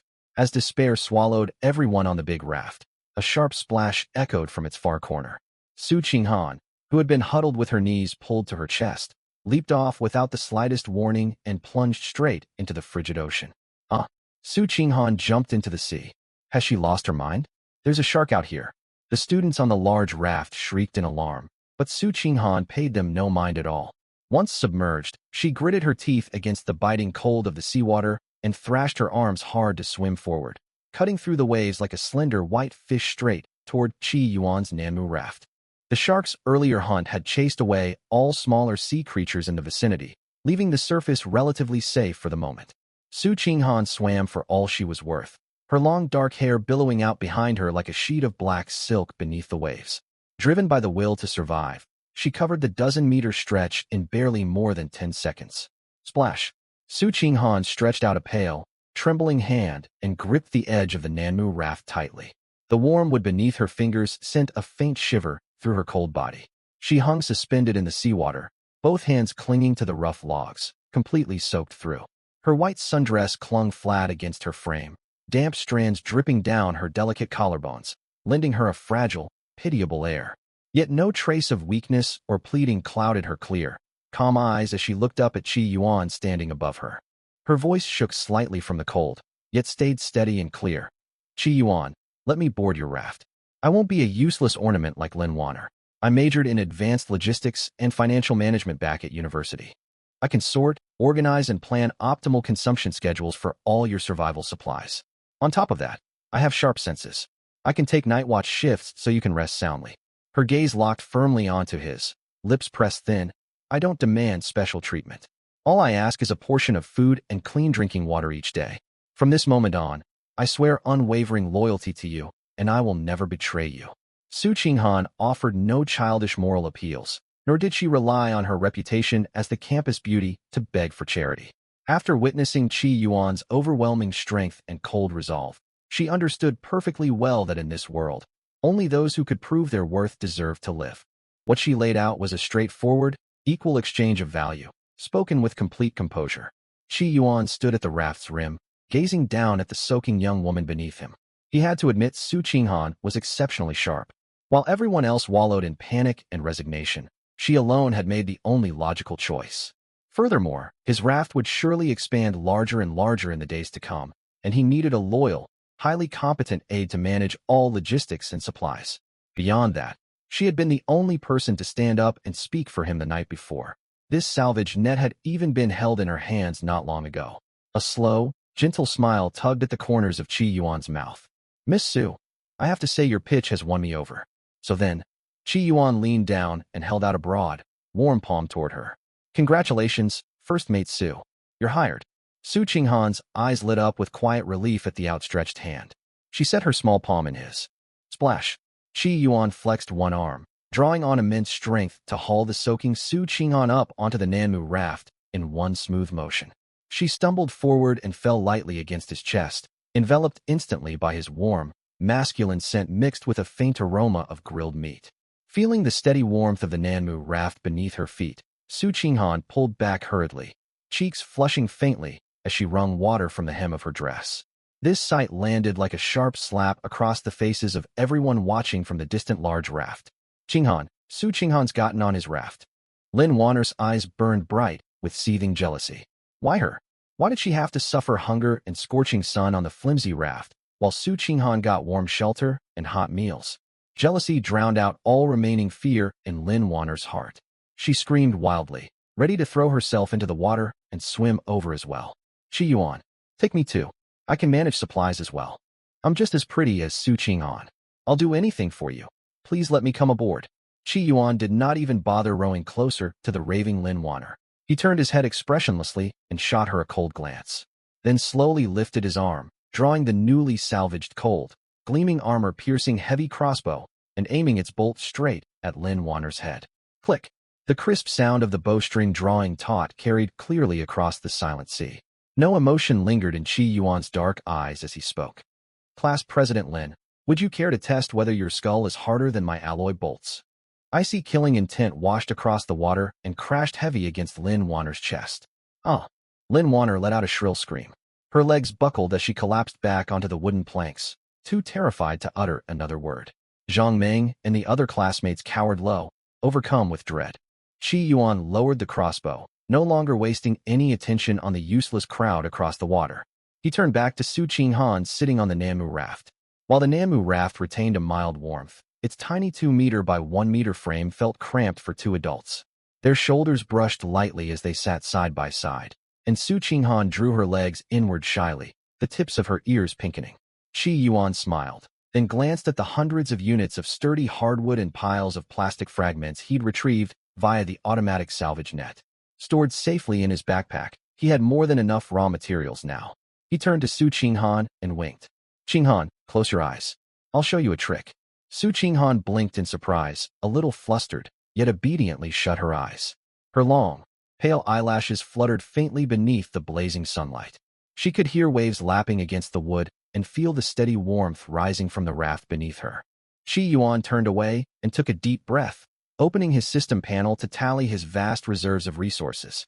There were the hundreds of hardwood logs fished up by the salvage net, massive stockpiles of rough timber seized from Zhao Tianyu's sunken raft, over 100 units of discarded plastic, and dozens of metal fragments, enough raw materials to pile into a small mountain if spread across the sea surface. Extract all materials. He spoke the command silently in his mind. In the next instant, countless streams of glowing light burst forth from his optical brain wristband. Thousands of units of timber, plastic, and black metal shards hovered en masse above the Nanmu raft, blocking out the sunlight like a floating mountain. Qi Yuan checked his panel, seeing his mutation points climb back up to 100 after absorbing residual mist over time. He did not hesitate. This time, he would pull off a massive upgrade. System. Use the sturdy Nanmu raft as the core, fuse all timber, plastic, and metal fragments together. Carry out a cross-era, limit-breaking qualitative upgrade for the vessel. A roar echoed inside his head. Ding! Massive quantities of base materials and core power source detected. Vessel major upgrade blueprint generated. This upgrade will consume 100 mutation points. Confirm execution? Confirm. Frenzied excitement burned bright in Qi Yuan's eyes. Boom. The thousands of floating materials hovering over the Namu raft collapsed the second he confirmed the upgrade, merging into an impossibly brilliant sphere of blinding blue light. The radiance shone like divine magic, bathing miles of surrounding sea in a pale cyan glow. The seawater bubbled and boiled violently, churning with countless white foam bubbles as a raging tide of energy rippled outward in all directions.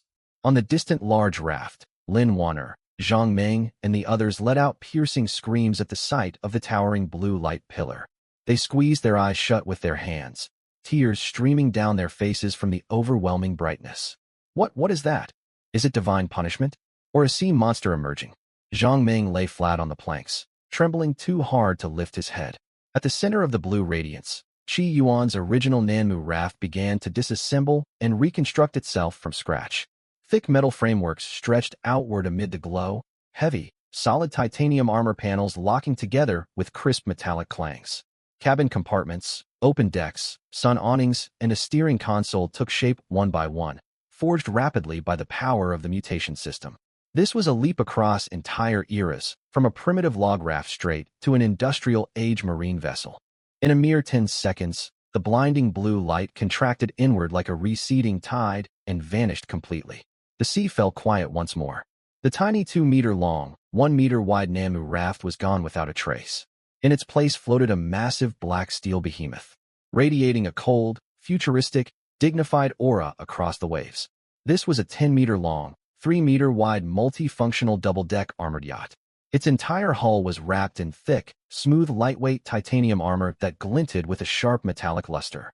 The front of the yacht featured a spacious open anti-slip deck, large enough for several people to lie out and rest. The second deck held an elegant white waterproof sun awning, beneath which lined several cushioned white seats offering unobstructed panoramic views of the ocean.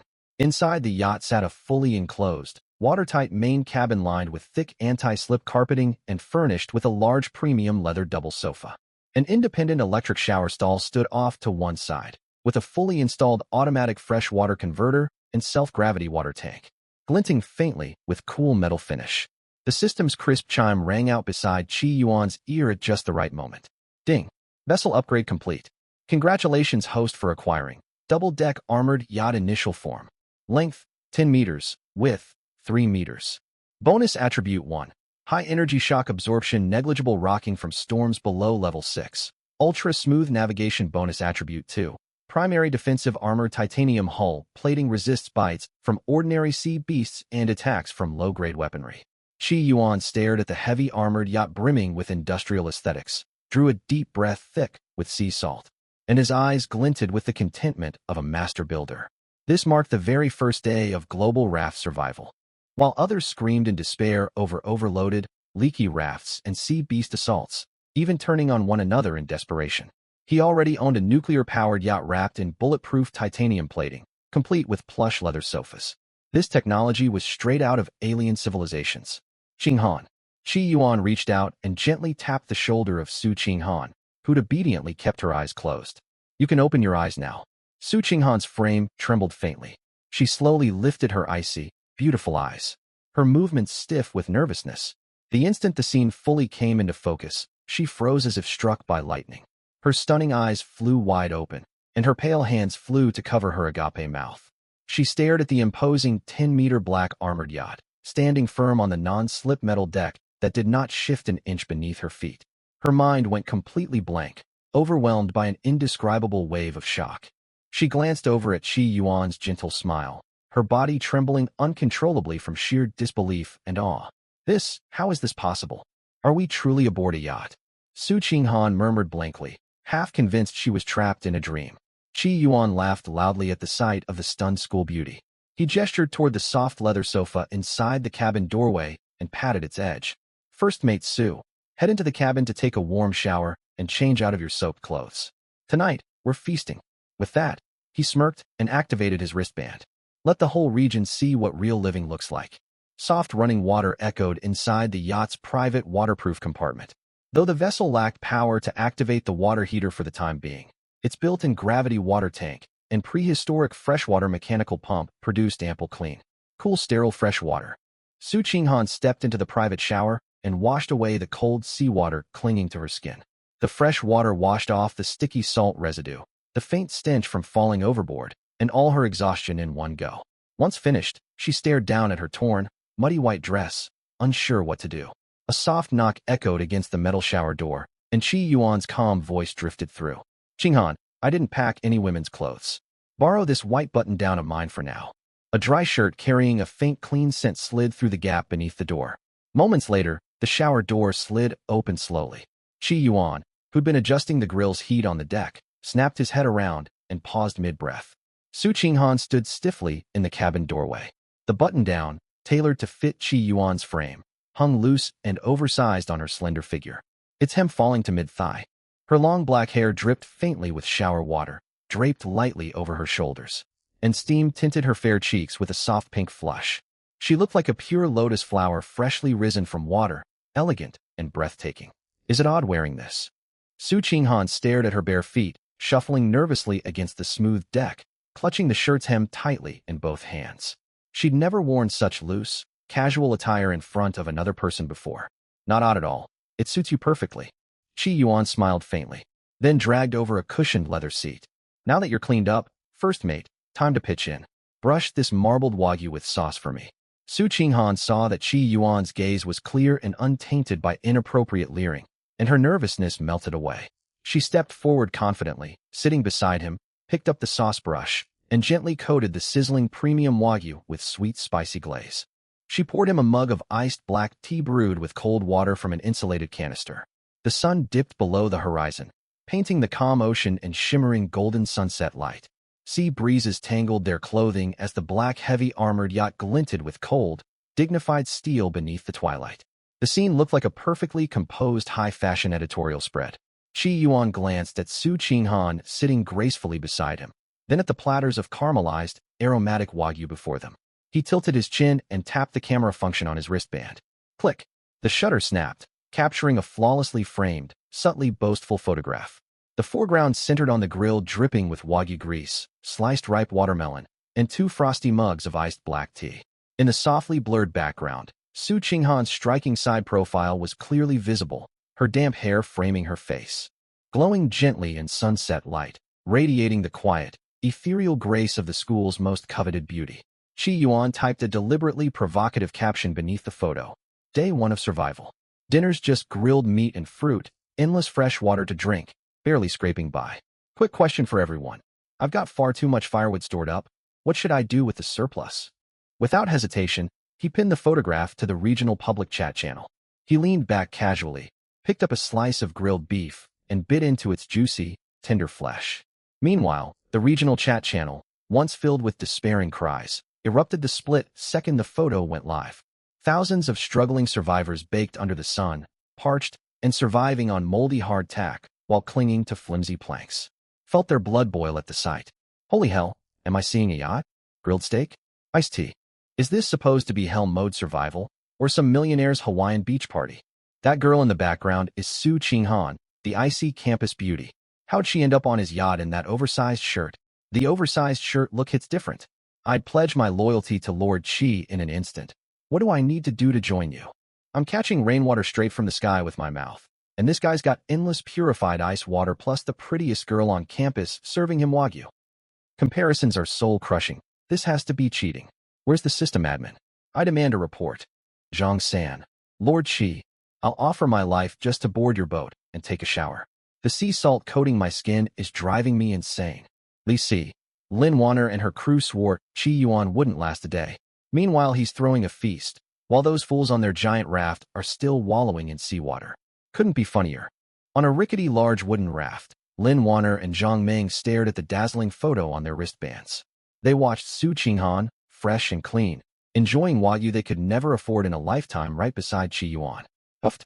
Overheated and overcome with rage, Zhang Ming coughed up a mouthful of seawater-laced blood. Shaking violently from fury, Lin Wanner's face twisted with unbridled jealousy, her teeth grinding hard enough to crack. Su Qinghan, you traitor, You stole the spot that should have been mine, she hissed, her voice cold and venomous. Back on the yacht, Qi Yuan sipped his black tea leisurely, watching tens of thousands of jealous, envious messages flood the chat feed. The satisfaction of showcasing his advantage openly was wonderfully straightforward. He was about to close his wristband and savor his dinner in peace when the device began vibrating violently. The private message inbox flashed a glaring red notification, spiking to 999 plus unread alerts in seconds. Dozens of messages flooded in, begging for shelter, pleading for a ride, offering anything for a sip of clean water. Qi Yuan rolled his eyes, ready to delete all messages in one bulk action. But a glowing orange-gold highlighted private message atop the pile seized his full attention. Attached was an advanced blueprint glowing with ancient sci-fi luminescence, marked top secret in its stat panel. The accompanying message carried a faint tone of desperate entreaty. Lord Qi, this is Yi Linger. I'm starving to death. I'll trade this blueprint I fished from an underwater treasure chest for just one steamed bun, please. Qi Yuan stepped into the sleek, tech-integrated double-deck yacht control room. Su Qinghan set the clean wooden plates on the console, filled with sliced red watermelon and a mug of warm premium black tea, then stood politely at his side, fully embracing her role as first mate. Qi Yuan sank into the plush leather captain's chair, gazing at the glowing main screen before him. The private message inbox remained overflowing with absurd, shameless pleas. Lord Qi, I'm Lin Wanner's best friend. I'm attractive too. Let me board your yacht. Qi Yuan, I was wrong to treat you harshly before. Give me a little water, and my father will introduce you to powerful connections once we return to civilization. These anonymous messages came from Zhang Ming, but Qi Yuan didn't spare them a glance before hitting the block button. As for the moral crusaders flooding public chat, demanding he hand over his yacht and fishing nets, he simply activated the channel's full mute function. Silencing unreasonable people was the simplest solution. His finger hovered over the bulk delete button, then he tapped open the glowing orange-gold private message instead. A refined blueprint lined with streams of high-tech data unfurled before him. Qi Yuan's eyes widened the moment he read its title. Perfect Grade Mini Ecological Soil Construction Blueprint Mini Ecological Soil Blueprint Strategic Grade Resource. Construction Requirements: Hardwood X 10 units, Sea Sand X 50 units, Mutant Sea Beast Fertilizer X 1 unit properties. Creates 1 square meter of fertile planting soil on decks or inside cabins. Bonus special effects: 1. Hyper-accelerated maturation. Fruits and vegetables grown in this soil mature 500 faster. Sterile growth. 100 immune to external toxic contamination, producing pure, toxin-free crops. Qi Yuan's heartbeat quickened as he scanned the blueprint's extraordinary stats. On this endless ocean with no land in sight, fresh produce and vitamins would become priceless commodities far more valuable than gold in the late game.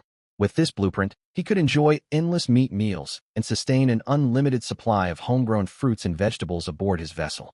It was a truly invaluable strategic treasure. He exhaled slowly, rereading the desperate line from the sender Yi Linger. Lord Qi, this is Yi Linger. I'm starving to death. I'll trade this blueprint for just one steamed bun, please. Qi Yuan shook his head faintly. A single steamed bun? The young girl had no idea how precious this artifact was. Trading a game-changing blueprint for a scrap of food to quiet her immediate hunger. But Qi Yuan had no intention of exploiting her short-sighted desperation for quick profit. He sought long-term gains, and to recruit this incredibly lucky girl who'd unearthed a strategic grade blueprint. His slender fingers tapped rapidly across the screen to reply. Yi Linger, 1 steamed bun far undersells this blueprint. I run fair trades. I'll give you 3 premium beef cans, 1 liter of iced purified water, plus a pack of high-energy compressed biscuits. Send your Raft's coordinates over, and I'll come to you immediately. Dozens of nautical miles away, atop a tattered single-person raft, Yi Linger lay sunbaked and emaciated, having gone 2 full days without food or water, waiting hopelessly for death. When she read Qi Yuan's reply, she thought she was hallucinating from heatstroke, rubbing her eyes repeatedly in shock. 3 beef cans, a full liter of fresh water, and compressed biscuits? On day 1, when people fought to the death over moldy breadcrumbs, this was sustenance fit for royalty. Thank you so much, Lord Qi. You've saved my life. Yi Linger burst into grateful tears. She sent her coordinates and finalized the blueprint trade in a flurry, spamming cute rabbit emojis begging for safety in the message box. Qi Yuan smiled, stowing the blueprint securely in his system storage. He input the coordinates into the yacht's holographic control panel. Roar, for fusion thrusters at the yacht's stern rumbled with a low roar. The 10-meter black steel vessel cut a smooth white wake across the open sea, surging full speed toward the target location. While underway, Qi Yuan opened the regional trading hall on his wristband, slicing dozens of silver cod he'd fished into 100-gram portions and listing them for exchange. Fresh silver cod fillet 100 GX 100 stock. Accepted currency only. Refined copper ore, scrap iron, advanced electronic components, rare base materials. No food or junk trades. Moral blackmail will be ignored. All final rulings rest with the seller. The listing hadn't even gone live a full second before the stock vanished completely in a flood of trades. For hundreds of thousands of survivors teetering on starvation and heat exhaustion, fresh, moisture-rich fish flesh represented their only shot at survival. They dumped base ores and electronic scrap, materials they had no use for early on, onto Qi Yuan's exchange shelves without hesitation.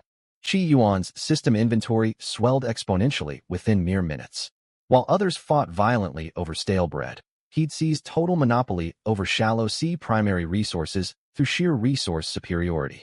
Ding, approaching target coordinates, distance, 100 meters. The system alert chimed from the control cabin, and the yacht gradually decelerated. Thick white fog rolled across the water ahead. Su Qinghan leaned nervously against the porthole, peering into the mist. Just as the yacht was about to draw alongside Yi Linger's tattered raft, the green safety sonar radar on the main console blazed a terrifying scarlet warning light. Beep, beep, beep. Critical alert. Massive high-energy heat signature ascending beneath the waves. Size, unidentified. Threat level, extremely hazardous.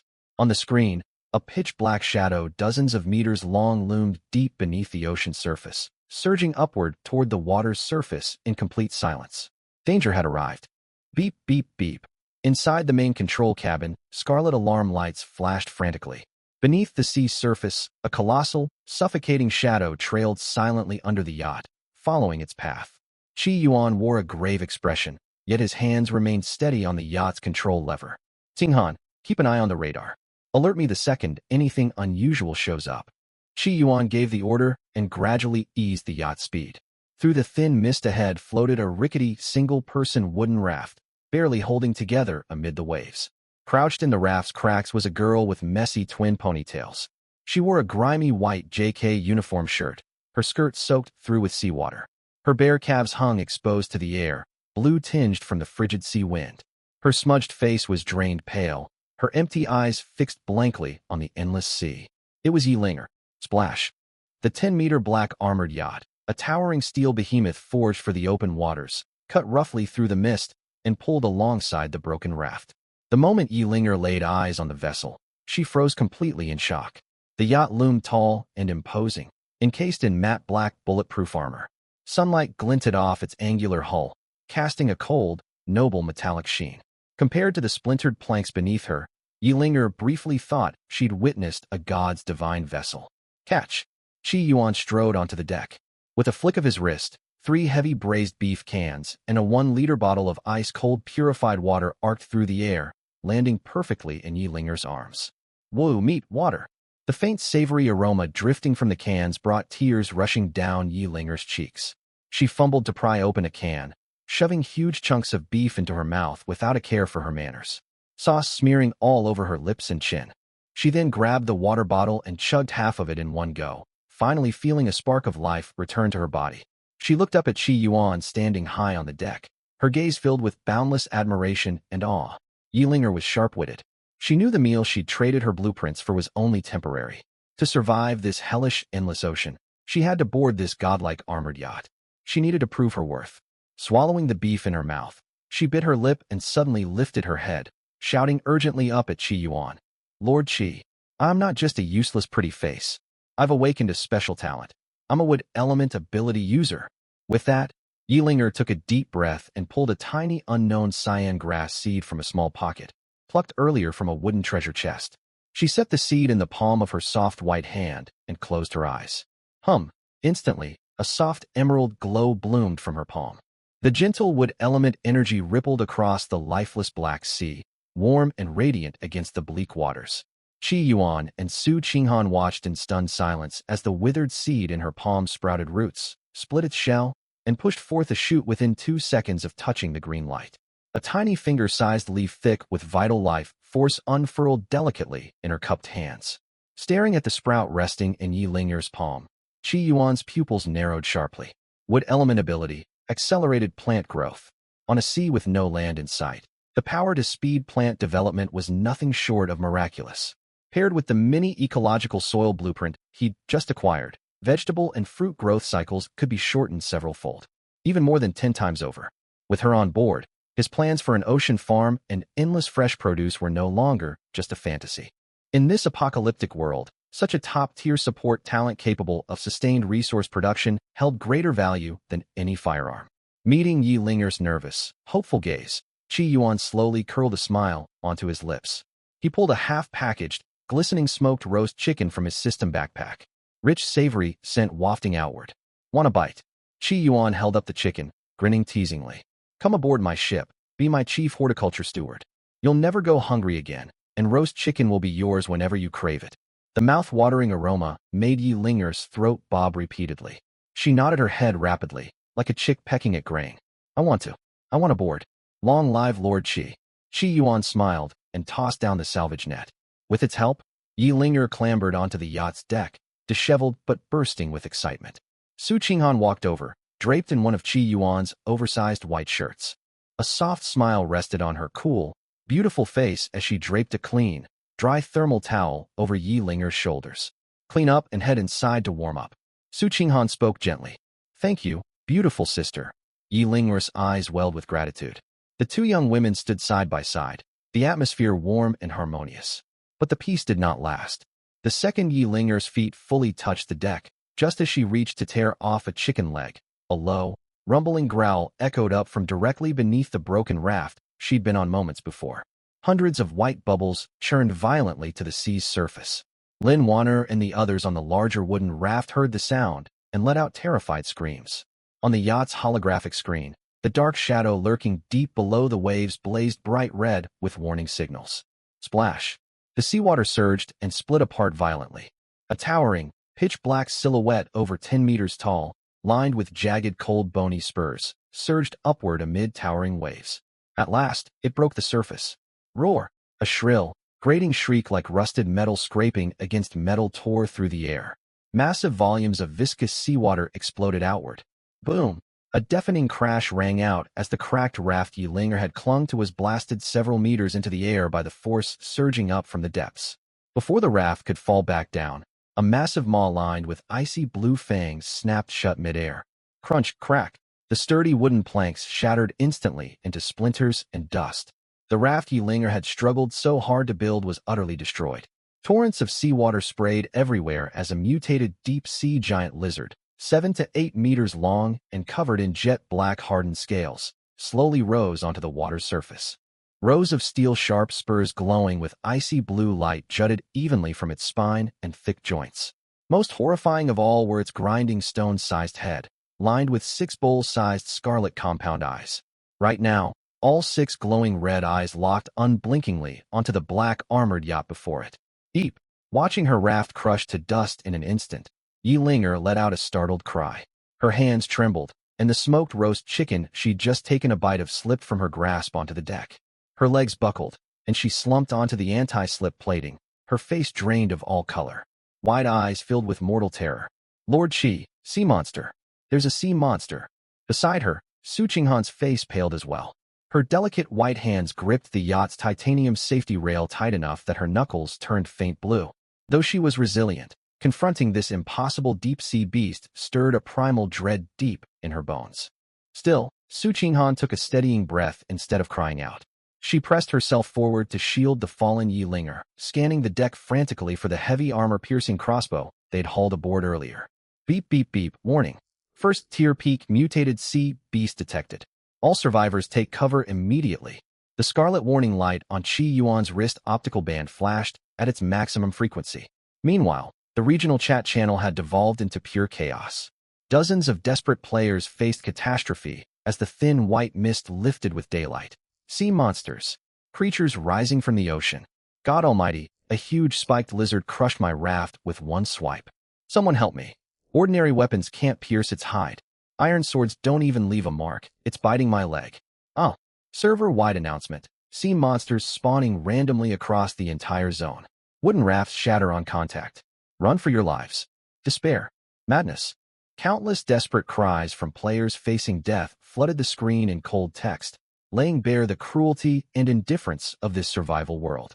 On the larger wooden raft, Lin Wanner and Zhang Ming huddled tightly around the planks, not daring to breathe too loud, terrified of drawing the beast's attention.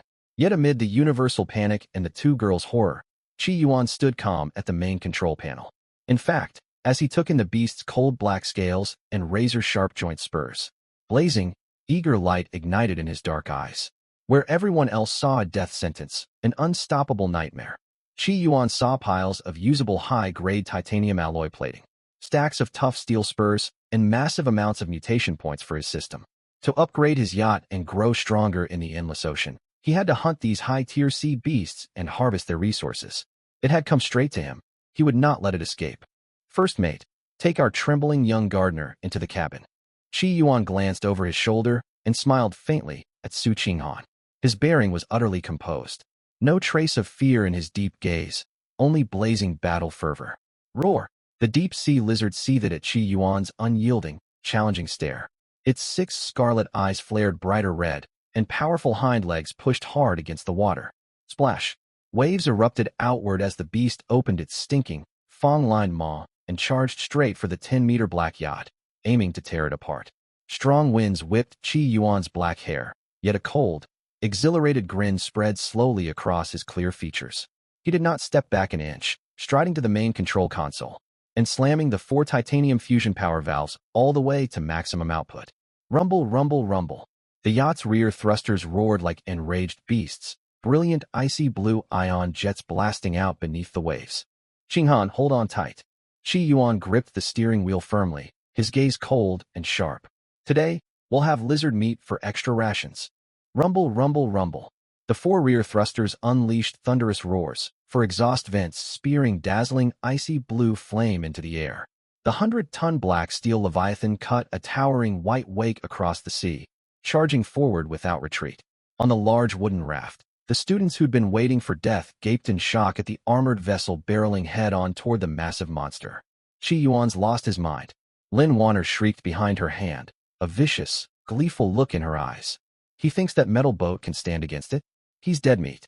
The sea monster will tear his ship and him to shreds. Zhang Ming spat blood-tainted foam, his face twisted with malice. Good. Crash into it. You got eaten, so why should this brat survive? Let them all die together. Inside the sealed cabin, the perfect shock absorption system barely transmitted any vibration at all. Even so, the massive holographic screen displayed the towering deep-sea lizard with its 6 blood-red eyes bearing down. An overwhelmingly terrifying sight. Su Qinghan held the stunned Yi Ling'er tight, staring unblinkingly at the screen, her palms slick with nervous sweat. Roar! The deep-sea lizard launched its massive body high above the water, ready to swat the defiant metal vessel to splinters. Its meter-long clawed limbs, covered in thick hardened skin, swung forward with crushing force, slamming hard against the yacht's front armor plating. Squeal! A shrill, teeth-grinding shriek of metal friction echoed, showers of sparks flying into the air. But what unfolded left everyone on the wooden raft utterly dumbfounded. The beast's claws, strong enough to crush steel rebar, only left faint white scrape marks on the yacht's black bulletproof coating. Not a single dent the size of a finger. Instead, sharp cracks split the air. The immense counterforce of the unyielding armor snapped the half-meter steel hard claws clean off at the base. Blood and broken scales burst into the seawater. The lizard let out a pained howl, its giant body thrashing wildly in agony. Yet the yacht never slowed. Its sharp, armored bow, carrying unstoppable kinetic weight, drove straight into the soft, unprotected belly of the lizard mid-spasm. Slurp. Dark blood exploded outward the instant the bow pierced its flesh. OWWW. The lizard let out a short, desperate wail. But the yacht's thrusters kept pouring forth maximum thrust. Qi Yuan stood rigid at the console, his gaze cold as iron, holding the course steady as he pushed the steering wheel forward. The 10-meter black steel vessel forged onward without pause, cutting straight through the 7 to 8-meter sea beast's body like an icebreaker. Crunch, crunch. Horrifying sounds of splintering bone rumbled beneath the waves. Crushed by the yacht's overwhelming weight and momentum, the sea beast's massive form was dragged under the surface, the spinning propellers tearing its body into a slurry of flesh. The sea surface churned with thick, crimson waves. One-hit kill. A first-tier peak sea monster, powerful enough to wipe out thousands of survivors, had not lasted a single exchange against Qi Yuan's overpowered armored yacht, reduced to nothing but mangled remains. Silence fell over the large wooden raft. Zhang Ming's malicious grin froze solid on his face, and Lin Wanner held her breath in terror. First mate, deploy the net. Qi Yuan casually pulled the handbrake and cut the engine.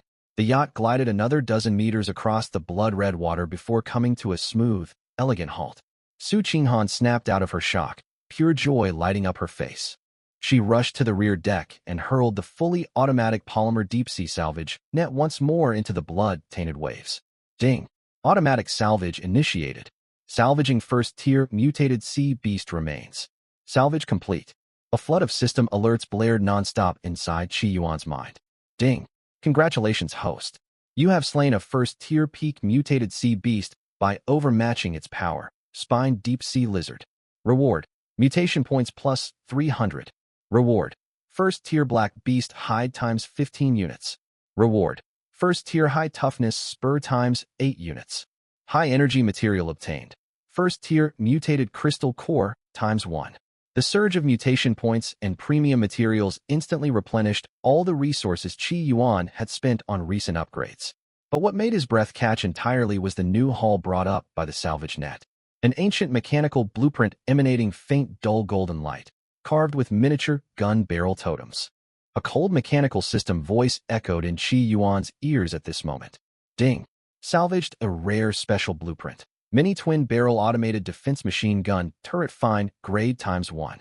Staring at the design drawing, Qi Yuan's eyes lit up completely in an instant. An automated defense machine gun turret. Even if it was only a miniature model for now.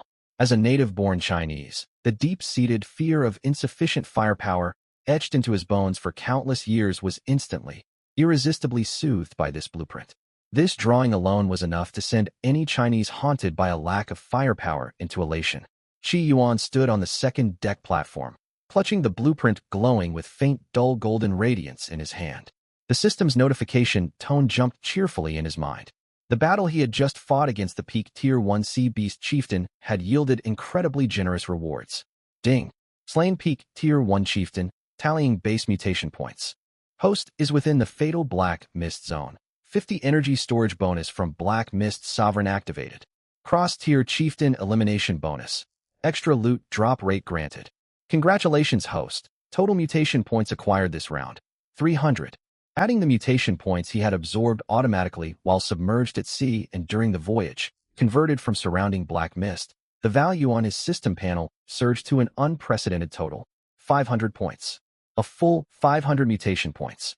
To Qi Yuan right now, this sum was an astronomical fortune.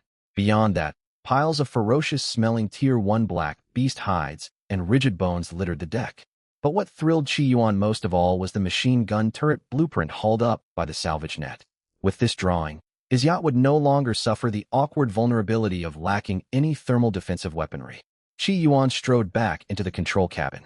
Su Qinghan had changed into a clean white button-up shirt, her damp long hair simply tied back with an elastic hair tie. She knelt in a corner of the deck, her delicate fair hands sorting hauled goods, Wagyu beef, black tea, and all manner of basic supplies, with meticulous care. Truly a top-tier resource management elite. Mountains of supplies were neatly categorized under her touch. Qinghan, pull out and sort all metal scraps and electronic components we traded for at the market hall earlier, Qi Yuan instructed. Understood, Captain. Su Qinghan replied softly, her slender fingers tapping rapidly across the holographic display screen. Moments later, dozens of kilograms of pig iron fragments, brass wiring, and electronic parts stacked neatly in a corner of the control cabin. These were all the resources other survivors had traded away in desperation, scrambling to snatch the 100 portions of fish meat he'd put up for exchange earlier. Glancing at the stockpiled materials, a satisfied grin tugged at Qi Yuan's lips. He had more than enough components to begin construction. Drawing a deep breath, he marched out onto the yacht's second deck, an open, unobstructed space perfect for mounting heavy firepower emplacements. System. Deploy the mini-automated defense machine gun turret blueprint and begin construction on the forward section of the second deck. As Qi Yuan issued the mental command, dozens of units of iron, ore, plastic, and electronic scrap stored in the lower hold instantly dissolved into swirling red and blue motes of light, surging upward toward the second deck. Ding! Materials fully consumed, construction underway. Whoom! A faint hum of data rearrangement rippled through the air. Seconds later, the bright light faded. A sleek silver-gray emplacement roughly 1 meter tall, fitted with twin slender gun barrels, materialized solidly atop the reinforced titanium alloy deck. Su Qinghan and Yi Linger, whose mouth was still glistening with grease from roasted chicken, hurried up to the platform. Staring at the imposing steel construct, both girls' eyes widened with shock and awe. While other survivors spent day one whittling crude wooden spears by hand, their vessel already boasted an electronically controlled machine gun turret. Yet when Qi Yuan stepped forward and patted the pen-thin barrels, his brows furrowed faintly. The barrels are far too narrow, caliber much too small. Against massive sea beasts, this won't even leave a scratch. We can't afford insufficient firepower. A flicker of fixation flashed across Qi Yuan's eyes. His crippling fear of lacking firepower ran deep. In this survival realm, undersized barrels and sluggish firing rates were a direct death sentence. System, dump all 500 stored mutation points into this turret. Push it through a full qualitative evolution, no holding back. Qi Yuan roared internally. Ding! 500 mutation points deducted. Detected baseline thermal mechanical weapon. Initiating maximum tier qualitative evolution protocol. Boom. The second deck turret was instantly engulfed in thick, blood-hued dull golden light that radiated a suffocating aura of mortal peril the moment the system alert finished sounding. Within the glow echoed frantic, interlocking gear rotations, harsh metal friction, and the crackle of surging electromagnetic energy that permeated the entire yacht. Su Qinghan and Yi Linger staggered backward, overwhelmed by the oppressive aura. The roasted chicken Yi Linger, clutched in her arms, even trembled slightly. Crack! Crack! The blazing, dull golden radiance contracted sharply at its peak. The turret's plain silver-gray outer casing restructured relentlessly within the light, barrels thickening, base plating growing heavier. When the last wisp of dull golden glow dissipated into the night sky, the steel monstrosity standing at the center of the second deck drew a cold, ruthless, exhilarated grin across Qi Yuan's features. The dull golden light slowly flowed and retracted across the deck, accompanied by a dizzying chorus of meshing gears and scraping hardened alloy. The system's voice boomed in Qi Yuan's mind like a divine edict. Ding! 500 mutation points expended. Maximum tier qualitative evolution complete. Congratulations, host. Heavy fire defense construct unlocked. 6-barrel Vulcan Gatling gun turret. 6-barrel Vulcan Gatling gun turret find unique evolved unit caliber. 20 mm armor-piercing rounds maximum firing rate. 6,000 rounds per minute. Passive attribute 1. Infrared intelligent target lock. Automatically identifies and locks hostile targets within 100 meters. Toggleable manual electronic control mode available. Passive attribute 2. Dark energy infinite ammo feed. Requires no physical ammunition crates. Passively absorbs ambient dark energy and black mist to continuously generate armor-piercing ordnance. The light dimmed abruptly at its brightest peak. Even Qi Yuan's breath hitched when he laid eyes on the colossal emplacement before him. The 1-meter-tall slender turret was gone entirely, replaced by a 2-meter-tall matte black behemoth of cold, frosted steel. 6 thick black barrels radiated outward in a perfect circular array, muzzles wide enough to fit an adult's clenched fist. Its heavy base was forged from a single slab of reinforced armor plating etched with intricate radar scanning runes, flanked by a one-way transparent titanium alloy blast shield. Cold, brutal. Su Qinghan and Yi Linger rushed onto the deck, still mid-bite of roasted poultry. At the sight of the towering black war machine looming in the night wind, radiating overwhelming menace. Clatter. The half-eaten chicken wing slipped from Yi Linger's grasp and clattered onto the deck. She rubbed her round, wide eyes, fixed her gaze on the massive barrels, and froze completely, jaw hanging open. Su Qinghan beside her stood equally stunned, her cool, ethereal aura utterly shattered by the sight of the steel beast. Qi Yuan. Su Qinghan's voice trembled, disbelief flooding her eyes. Is this really a survival game? Everyone else is stabbing sea creatures with sharpened wooden sticks, yet you've mounted a Gatling cannon aboard your ship? Are we even playing the same game? Yi Linger clutched her head, utterly dumbfounded. This isn't just a Gatling, it's a Reaper's mowing machine. Watching the two girls' shell-shocked expressions, Qi Yuan let out a hearty laugh and patted the turret's frigid heavy steel frame. Caliber is justice. Rate of fire is absolute truth. First officer, tonight I'll show you what Chinese firepower romance truly means. Qi Yuan strode to the electronic control station. The infrared targeting system activated automatically, projecting a pale green holographic aiming reticle across the screen. Twisting the control dial, he locked the reticle firmly onto a massive granite reef roughly 1 kilometer away. A jagged formation dozens of meters tall and weighing countless tons, exposed after the local black mist thinned. Target lock confirmed. A cruel smirk spread across Qi Yuan's face as his index finger slammed down hard on the bright red firing switch. Whoom! No staccato crack of standard firearms echoed forth. The firing rate far exceeded physical limits, sending the 6 thick black barrels spinning into a blur faster than the naked eye could track. The high-speed rotation of the barrels screamed sharply, like 1,000 wild beasts roaring in unison. A 2-meter-long blazing sapphire fire tongue erupted into the night sky, thousands of armor-piercing rounds merging into a brilliant golden line of death that tore through the air, bearing down on the kilometer-distant reef with unstoppable momentum. Sizzle! The sheer wind pressure from the storm of metal split the ocean surface apart, raising 2 3-meter-tall walls of white spray. Boom, boom, boom, boom. Within a fraction of a second of the golden line making contact, the massive granite reef weighing dozens of tons began collapsing and pulverizing entirely. The metal tempest shredded every solid surface in its path. In under 3 seconds, once the billowing sea mist and stone dust cleared, the reef that had stood like a small mountain atop the waves was completely obliterated, reduced to fine powder that dissolved into the ocean without a trace. The sea fell silent once more, save for thin wispy white smoke curling from the 6 barrels as they slowed their rotation. Su Qinghan and Yi Ling'er stared rigidly at the empty stretch of water, their pupils shrunk to pinpricks, unable to utter a single word past tight throats. It was terrifying, pure, destructive beauty of modern heavy firepower. Qi Yuan released the firing button, still craving more fire, and drew a deep breath. Before the 2 girls could recover from their shock, blaring crimson warning lights suddenly flooded the holographic main display inside the control cabin. Beep, beep, beep. Warning. Radar has locked incoming hostile watercraft.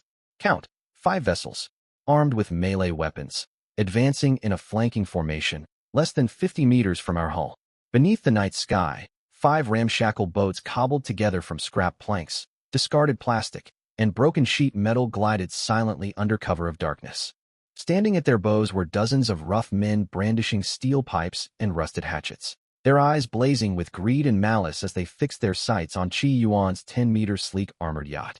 They'd assumed the vessel's occupants slept soundly, ready to storm aboard and seize all valuables through robbery and violence. Splash! Flickering torches ignited across the 5 makeshift boats bobbing on the frigid sea, seawater seeping steadily through their shoddy metal hulls. The gang paid no mind, their eyes bloodshot with hunger as they fixated on the imposing black armored yacht in the distance. Chen Chong, the gang's leader, gripped a half-meter rusted battle hatchet and spat onto his splintered deck. That fool, you wasted a perfectly good vessel and sank it, he sneered. But this black ship looks even bigger and finer than his.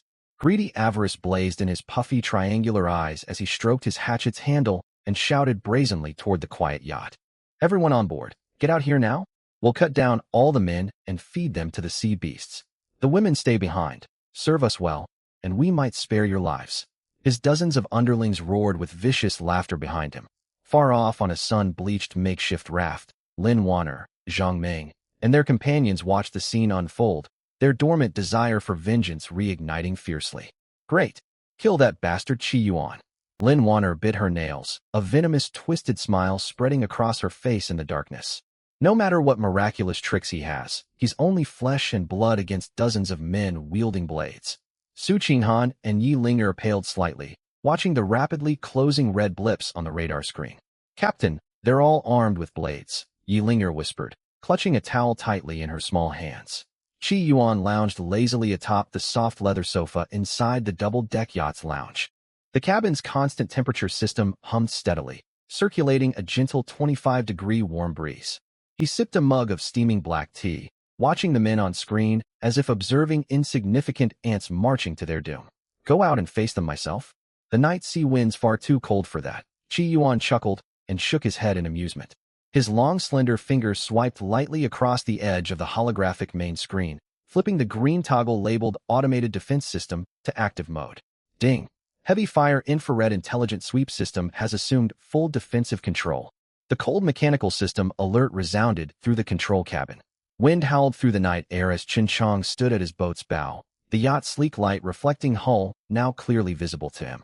"Grab your grappling hooks, lads. Prepare to board," Chen Chong roared, wild with excitement. But the moment his ramshackle craft crossed the 50-meter radar perimeter surrounding the yacht, whoom, the dormant black steel death machine atop the yacht's second deck snapped awake instantly. Infrared scanning rays projected from its base, locking rigidly onto Chen Chong's lead boat in a split second. Chen Chong never caught a clear glimpse of the towering black turret before its 6 massive barrels swiveled to target his vessel with cold, unyielding precision. The barrels whirled into an unseeable blur. The next instant, rat-a-tat-tat-tat-tat. A deafening roar deeper and faster than metal sawing split the night sky wide open. 20mm armor-piercing rounds blazed through the air in an unbroken golden line of destruction, sweeping across the water. Chen Chong's greedy grin never faded from his face before his entire body, hatchet included, was reduced to a cloud of mist in the fraction of a second the golden firestorm made contact. Boom, boom, boom, boom. The brutal impact of rounds tearing through thin scrap metal and splintering rough timber echoed across the waves. Against 20mm heavy armor-piercing ordnance, the ramshackle boats were no sturdier than crumpled paper. Where the metal storm passed, hulls shattered and disintegrated entirely. The raiders never even had time to scream before men and vessels alike were ground to shredded flesh and scrap metal floating on the sea. In less than 5 seconds, all 5 boats and their dozens of marauding bandits vanished entirely from the water. Only dark, frothing blood bubbles rose to the surface, alongside a thin layer of dark red residue glinting faintly under moonlight. The yacht did not rock so much as once. The automated defense system muted its fire automatically, the 6 smoking thick barrels slowly grinding to a halt. All threats eliminated. Chi Yuan stretched lazily on the sofa and yawned, casually opening the system trading channel. He wanted to check how well the silver cod fillets he'd listed earlier that day had sold, the ones he'd put up to trade for high-grade titanium alloy plates and electronic blueprints. Judging by how frantic the market had been earlier, they should have been completely sold out by now. But the next second, Chi Yuan's brows drew together faintly. Rows of red system notifications popped up before his eyes. Large quantities of your supplies have been maliciously returned. Prices in your regional channel are being manipulated through bearish market tactics. Warning, mass batches of rotten low-quality meat have been listed at rock-bottom prices. All regional merchant alliances have united to blacklist you, spreading rumors branding you an exploitative traitor. Staring at the glaring alerts across the trading interface, a bone-chilling coldness slowly settled deep within Chi Yuan's gaze. Someone was deliberately manipulating the market, trying to force him, Chi Yuan, into submission.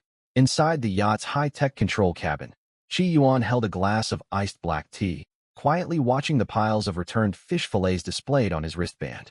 Standing beside him, Su Qinghan frowned worriedly as she glanced at the trading screen covered in red rejection labels. Chi Yuan, these people came fully prepared. They're clearly targeting you.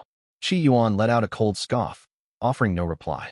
Pinned at the top of the regional chat channel, a player named Li Hao was spamming messages non-stop, with a large group of followers backing him up. Before being transported to this world, Li Hao had worked as a used car dealer who specialized in swindling customers. Quick-witted and silver-tongued, he'd coerced new arrivals into lopsided trades during the newbie phase, gathering a gang of idle thugs to form the so-called Zhonghai Merchant Alliance. With dozens of men under his command, Li Hao had nearly monopolized most basic blueprints and driftwood across the region. Right now, he was tagging Chi Yuan arrogantly in the public chat. Chi Yuan, do you really think grilling fish out on the open sea makes you untouchable? In this world, without basic crafting materials, you'll never upgrade your ship for the rest of your life. Our alliance has issued a full blacklist against you.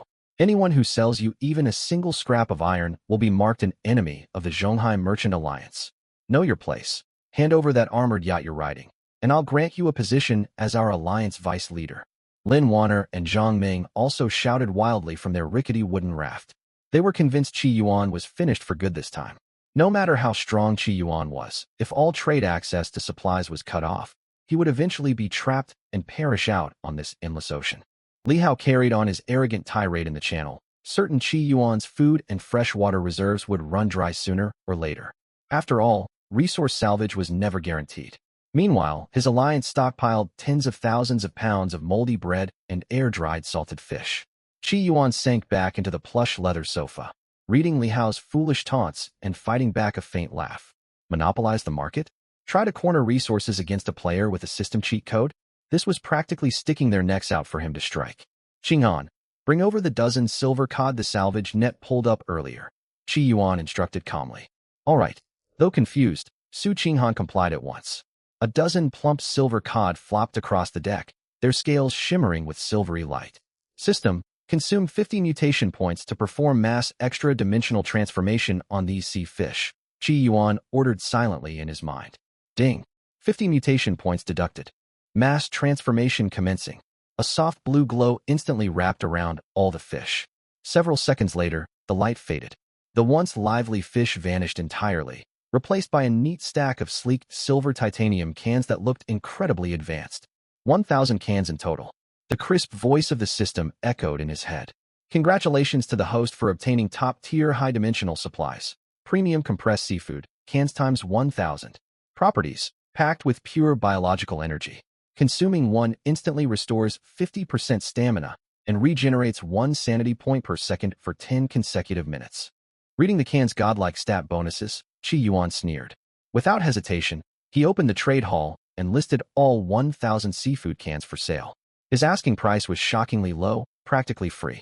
1 premium compressed seafood can in exchange for any of the following: 10 pieces of hardwood, 2 iron scraps, or 1 basic blueprint of any type. While listing the goods, Qi Yuan uploaded a photo of an opened can to the regional channel. The picture showed tender, juicy deep-sea cod, meat wafting an inviting aroma, thin wisps of cold vapor curling off the surface. The regional channel, which had just been filled with players echoing Li Hao's smear campaign, fell silent for half a second. Then it erupted into unprecedented chaos. Whoa, Lord Qi has delivered. Seafood cans that fill your stomach and restore sanity points too. The price is absurdly cheap, just 2 scrap pieces of iron for a whole can. To hell with the Zhonghai Merchant Alliance. Li Hao's a greedy crook who charged 50 hardwood planks for moldy bread. I'm buying Lord Qi's delicious cans instead. Me too. Lord Qi is amazing. He's our true savior. The market Li Hao's alliance had monopolized collapsed in an instant, hit by a financial tsunami triggered by Qi Yuan's 1,000 god-tier cans. All the moldy bread and rotten salted fish Li Hao had hoarded became worthless trash overnight. The alliance's entire inventory was left unsold, their supply chain completely broken. His underlings, who'd followed him while starving, flew into a rage once they realized their leader had swindled them and they couldn't afford even one of the miracle cans. Li Hao, you rotten swindler. Give back our supplies. Everyone, beat him down and expose this fraud. Dozens of followers turned against him on the spot, surrounding Li Hao on his ramshackle boat and pummeling him relentlessly. Amid miserable screams, the once unstoppable Li Hao was stripped down to nothing but a pair of flowery shorts and tossed roughly into the freezing seawater like a stray dog. The Zhonghai Merchant Alliance vanished entirely in less than 30 minutes. Qi Yuan lounged comfortably on the sofa, sipping his black tea. He watched his wristband flood with tens of thousands of hardwood planks, iron or chunks, and rare blueprints pouring in from non-stop trades. A cold mocking smirk tugged at his lips. Want to wage a trade war against me? You'll never win.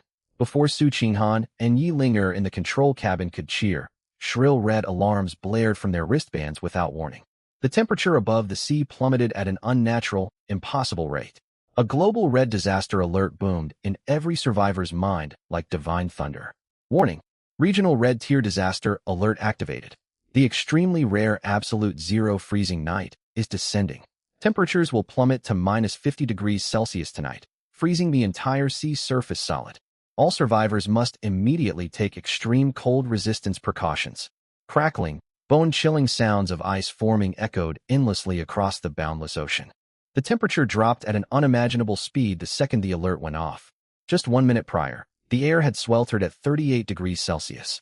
1 minute later, pale frost crystallized mid-air, swirling into sheets of ice crystals falling from the sky.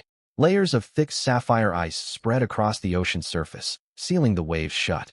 Surf crests that had yet to crash froze mid-motion, transformed into frozen wave sculptures. Temperatures crashed past minus 30 degrees Celsius, still plummeting toward the minus 50 forecasted by the system. The rickety wooden raft had turned into a living hell of despair.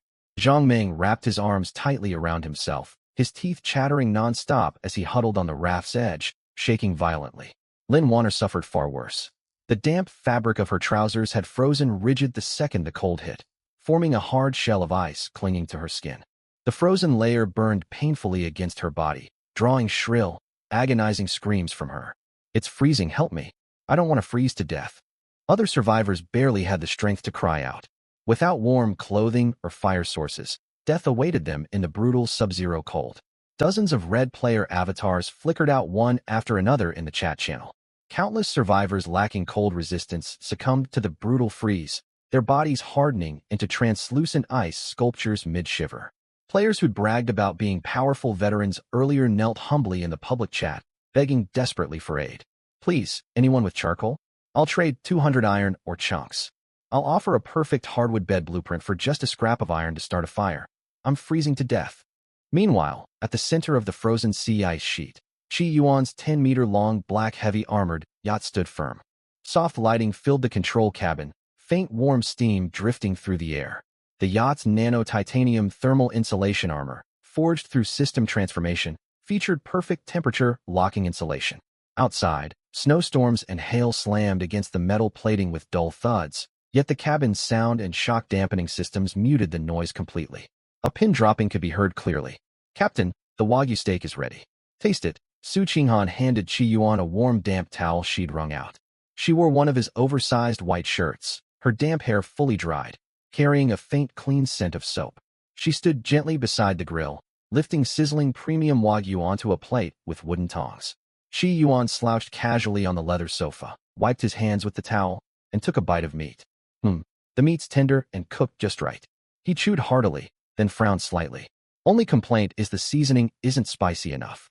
Qinghan, add more mutated chili peppers next time. Spicy food hits different in this freezing weather." Su Qinghan rolled her eyes at him, a soft, unnoticeable fondness glinting in her eyes. Beside them, Yi Linger clutched a smoked roasted chicken, her cheeks stuffed full. She stared at Qi Yuan with unbridled admiration. Who would believe this?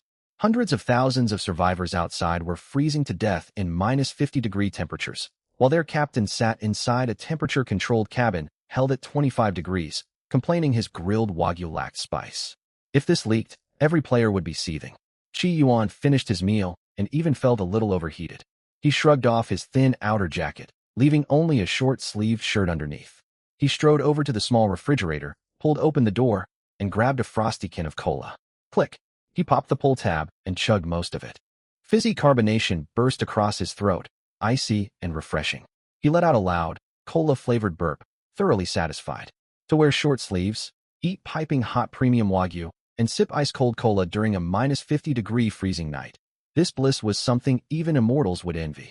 Su Qinghan and Yi Linger settled into the warm climate-controlled room, gazing out at the dark storm-racked world beyond the hall. Wrapped in steady warmth from the heating system, the two women felt an indescribable sense of complete safety. To have met Qi Yuan in this apocalyptic ocean was the greatest luck. Night fell deeper. After laughing and chatting together, exhaustion crept over both girls' faces in the warm cabin. It was time to rest. Qi Yuan pushed open the door to the yacht's sole luxury master bedroom. A faint natural wood fragrance drifted out, and the large double bed inside was soft, tidy, and radiating gentle warmth. Yet Qi Yuan froze on the spot the moment he stepped inside. He'd suddenly realized an awkward predicament. The yacht only had one master bedroom, and only one double-sized bed. Qi Yuan slowly turned around.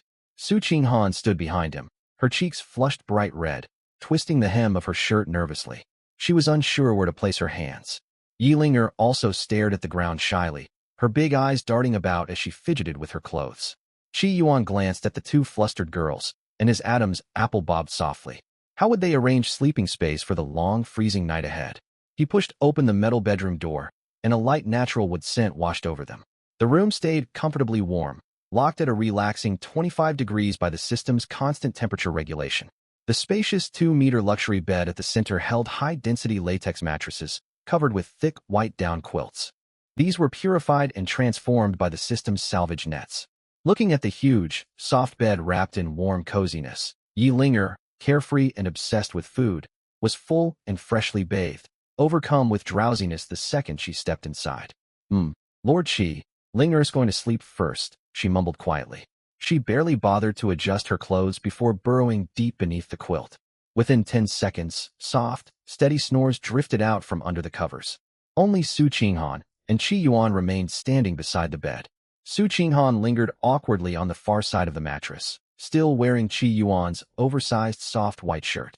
Her long pale legs were exposed to the warm air, and she gripped the shirt's hem tightly between her fingers. Her cool, bright eyes wandered aimlessly, pink blush spreading all the way down to her neck. She'd never shared a bedroom, much less a bed, with a boy before. Even in this frozen survival nightmare where staying alive was the top priority, her reserved, quiet nature left her flustered and uneasy. Qi Yuan shed his casual outerwear and climbed onto the opposite side of the down quilt. He rested his hands behind his head, glancing at the already asleep Yi Linger. Then he looked at the flustered school beauty standing by the bed. A playful grin tugged at his clear features. "First mate, if you don't lie down soon, I'll hog this warm soft bed all to myself. This bed is 100 times cozier than shivering on that rickety raft out in the wind." Su Qinghan took a deep breath, biting her flushed lip. Outside, temperatures had plummeted to a terrifying -50 degrees Celsius. Half the survivors on the wooden rafts were likely already frozen solid. The warm, inviting bed beside her was too tempting to resist. "Don't move around too much," she warned, voice trembling slightly. After steeling herself, she carefully lifted a corner of the quilt, held her breath, and lay down on the very edge of the mattress, curled with her back facing him, not daring to shift an inch. Qi Yuan heard her quick, uneven breathing beside him and smiled faintly. Without unnecessary words, he stretched out an arm and gently pulled her closer to block the frigid chill seeping through the cabin's thin wall gaps. Su Qinghan's body stiffened the instant he drew her near, her heart pounding so hard it felt ready to leap out of her chest.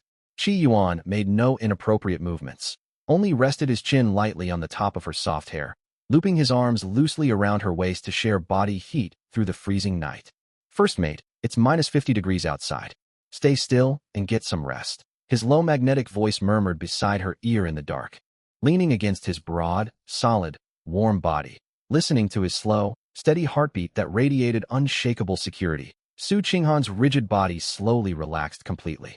Outside the window, a violent storm raged across the sea, with dull, continuous cracks of splitting ice echoing through the pitch-black night. Yet nestled in Qi Yuan's warm embrace, a sense of peace and certainty unlike anything she had known in this doomsday survival game washed over her completely. With Qi Yuan beside her, she need not fear the storm, nor the specter of death. Su Qinghan closed her eyes, 2 silent tears of gratitude soaking into the quilt. Their bodies pressed tightly together, thin layers of clothing the only barrier between their warm, shared body heat. Heavy snow fell all night long, freezing the ocean's surface solid. Inside the yacht, however, the 2 souls slumbered intertwined, sleeping soundly and peacefully. Early the next morning, sunlight pierced the glass. A pale yet brilliant shaft of sunlight gently illuminated the master bedroom. Qi Yuan opened his eyes, fully refreshed. Su Qinghan still clung to his chest like an affectionate cat, her head tucked firmly against him, her sleeping face serene and beautiful. Qi Yuan carefully slipped his arm free, pulled on his outerwear, and stepped out. Squeak! As the cabin door slid open, crisp, frigid morning air rushed inside. The entire sea had frozen over completely. A thick pale blue sheet of ice stretched dozens of kilometers, reflecting blinding white light beneath the rising sun. The first night of extreme cold in this survival world had finally come to an end. Qi Yuan walked to the forward deck and retrieved the high-precision binoculars he had salvaged from Zhao Tianyu's vessel the previous day. He swept the surroundings out of habit, on guard against mutated monsters trapped beneath the nearby ice. But as the lens passed over a shattered raft 300 meters away, his movement froze. His gaze locked rigidly onto a corner of the frozen raft through the lens. There, huddled tight, was a figure he knew all too well. The same person who had cursed him over the public channel the night before, now haggard, barely clinging to life, her face crusted with thick white frost. Qi Yuan stood on the forward deck, gripping the high-powered binoculars and staring fixedly 300 meters out. Across the sea locked beneath hard sapphire ice, the large raft that had once carried 15 of his classmates had been shattered apart by the crushing force of the expanding ice sheet. Zhang Ming curled within a pile of broken ice, his body stiff and cold as stone. His eyes remained wide open, frozen with the deepest terror and despair from the -50-degree temperatures of the night prior. Thick rime coated his face and eyelashes. The once arrogant sports committee member had turned into an ice statue. Other stiff, frost-covered corpses were faintly visible in the raft's remaining corners. The merciless blizzard overnight had wiped out nearly everyone aboard the raft. Only Lin Wanner remained. She was wrapped head to toe in a tattered cotton coat stolen off one of the frozen bodies.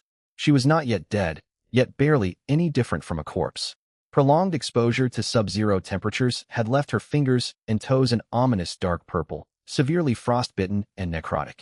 Her once delicate, haughty face was crusted with dry white frost, gaunt and withered, looking as aged and frail as a 70-year-old woman. Cold. I'm so cold. Lin Wanner weakly lifted her heavy eyelids. The sunlight stung her eyes. When she spotted the 10-meter black steel yacht standing unshaken atop the ice, and saw Qi Yuan standing comfortably on the warm deck in a simple short-sleeve shirt, the thread of her sanity snapped completely. He was holding a mug of steaming creamy milk and looking down at her. Qi Yuan, save me. Qi Yuan. An overwhelming urge to survive lent her a surge of strength she had never known she possessed. Ignoring the searing, tearing agony of her deadened limbs, she dragged herself across the ice. She crawled like a wretched stray, inch by inch toward the yacht, leaving a long, horrifying trail of dark red blood in her wake. She dragged herself to the cold, thick titanium alloy armor plating of the yacht, her black, festering necrotic palms clinging tight to the edge as she wailed. I beg you, let me board the ship. Qi Yuan. I know I was wrong. I truly regret everything. It was all Zhang Ming's fault. He forced me to go along with it. He wanted to kill you. I had nothing to do with it. You once had feelings for me, didn't you?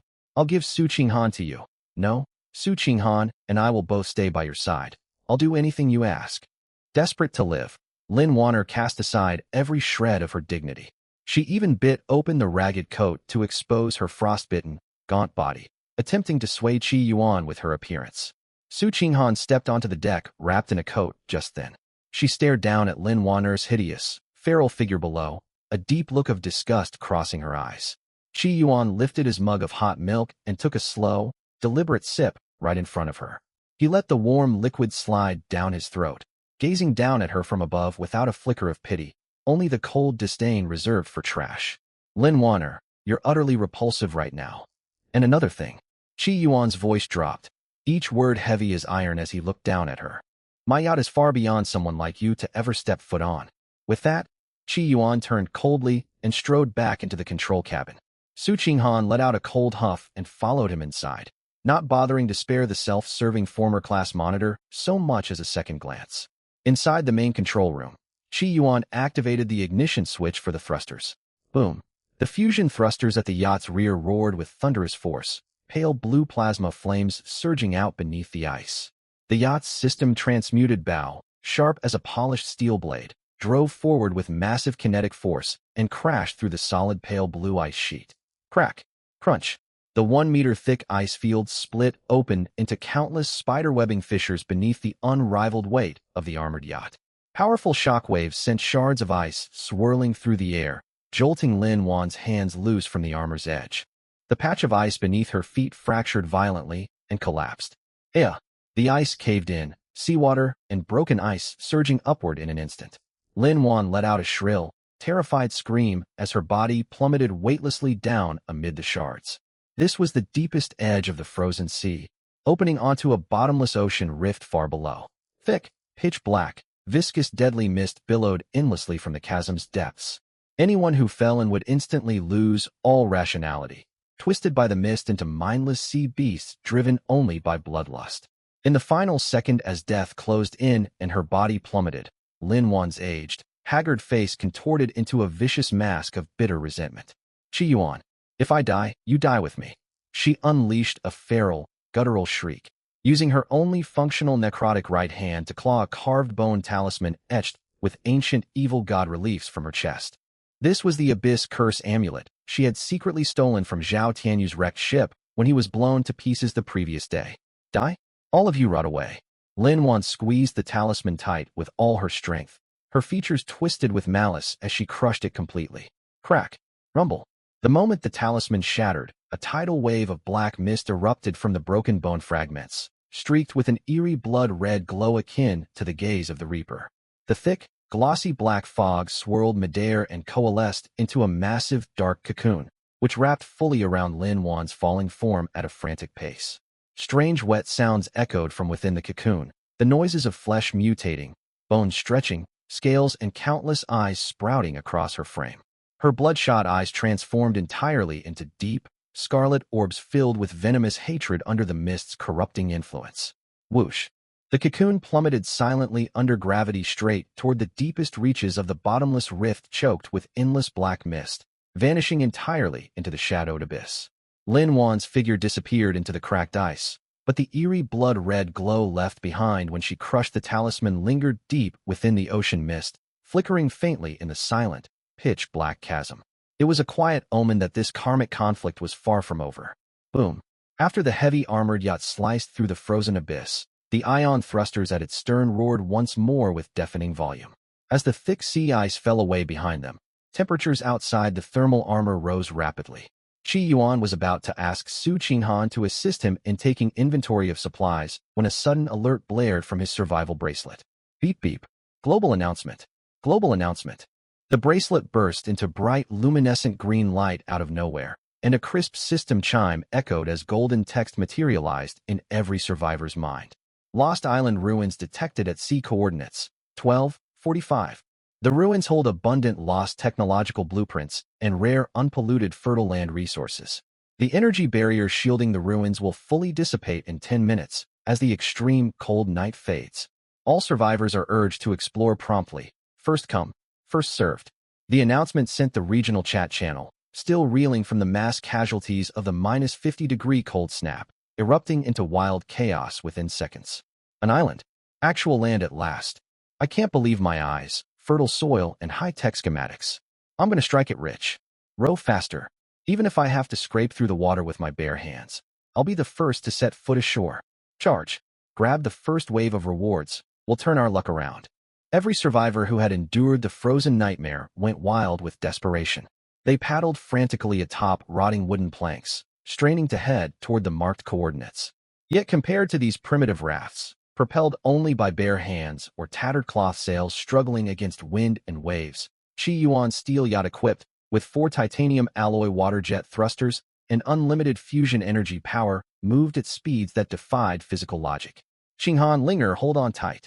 Qi Yuan slammed the throttle all the way forward and twisted the steering wheel, the black metallic vessel instantly changing course. Roar! A towering, frothing wall of white water erupted behind the yacht, trailing a hundreds-meter-long streak of foam. The 10-meter heavy armored yacht became a streak of black light, surging far ahead of every other survivor's vessel, leaving them staring helplessly from the distant horizon in stunned despair. Without a single doubt, they arrived at the destination first. This vast island rose from the ocean like a massive black fortress. A thin layer of black mist hung around its shores, blanketed by abnormally dense ancient plants with jet-black foliage. Tall, unrecognizable trees towered overhead, blocking out nearly all sunlight. Yilinger stood at the high edge of the deck. She closed her eyes, faint green light emanating from her palms as she channeled her wood element ability, sending out a pulse to sense the plant energy field covering the island ahead. Moments later, her large eyes flew open in delight. She waved her small hands excitedly and grabbed Qi Yuan's arm. Master Qi, the land quality here is incredible. Deep within the island lies a stretch of unpolluted fertile soil spanning several square kilometers. This place is practically a custom-built farm for our ecological cultivation plants. A smirk tugged at Qi Yuan's lips upon hearing her report. Land was an irreplaceable, priceless resource in the boundless ocean. He would claim it entirely for their group. Wary of mutated venomous insects and sharp toxic thorns that might dwell on the island, Qi Yuan decided to upgrade the team's defensive gear first. He opened his system storage and retrieved the first-tier black beast hides and polymer nanometer fibers he had salvaged earlier. System, spend 100 mutation points to transmute 2 sets of high-energy stab-resistant suits. Ding. 100 mutation points deducted, transmutation complete. Congratulations, host. You have obtained X2 polymer nanometer stab-proof suits. A flash of white light washed over the deck, revealing 2 matte black high-tech protective uniforms, form-fitting like leather bodysuits, engineered to resist stabs and toxins. Su Qinghan and Yi Linger headed into the cabin, quickly changed into the suits, and returned to the deck. The tailored fit perfectly accentuated Su Qinghan's elegant, well-proportioned frame. Though Yi Linger had a slighter build, the tight uniform highlighted her healthy, sturdy figure. The two women stood flanking Qi Yuan, poised and striking, breathtakingly beautiful. Qi Yuan slung the sharp, piercing heavy armor crossbow across his back, gripping a newly transmuted titanium alloy high-frequency tang blade overclock variant firmly in one hand. The blade's hilt was matte black, its edge ultra-thin, vibrating with a nearly silent overclock hum. When activated, its 20,000 vibrations per second could slice clean through any flesh or creature. Fully armed, the trio set off to land with imposing resolve. Splash! Qi Yuan led the two women and their loyal hound down the sloped bow gangplank, their boots landing solidly on soft black sand. At the far end of the beach loomed the shadowed, massive ancient forest surrounding the ruins. Rotting fallen leaves carried a cold, faint briny tang, and dry twigs crunched underfoot as they walked. The moment their calves stepped into the shade at the forest's edge, a soft rustling sound rippled through the surroundings. Shoo shhh, shhh, shhh. Dense, rapid scraping noises, like countless snakes slithering, rose from the silent black underbrush. Tree shadows twisted and writhed in the wind, and pairs of blood-red compound eyes glinted with ferocious, bloodthirsty light from the dimness between the towering ancient trunks, silently locking onto the three new arrivals as their prey.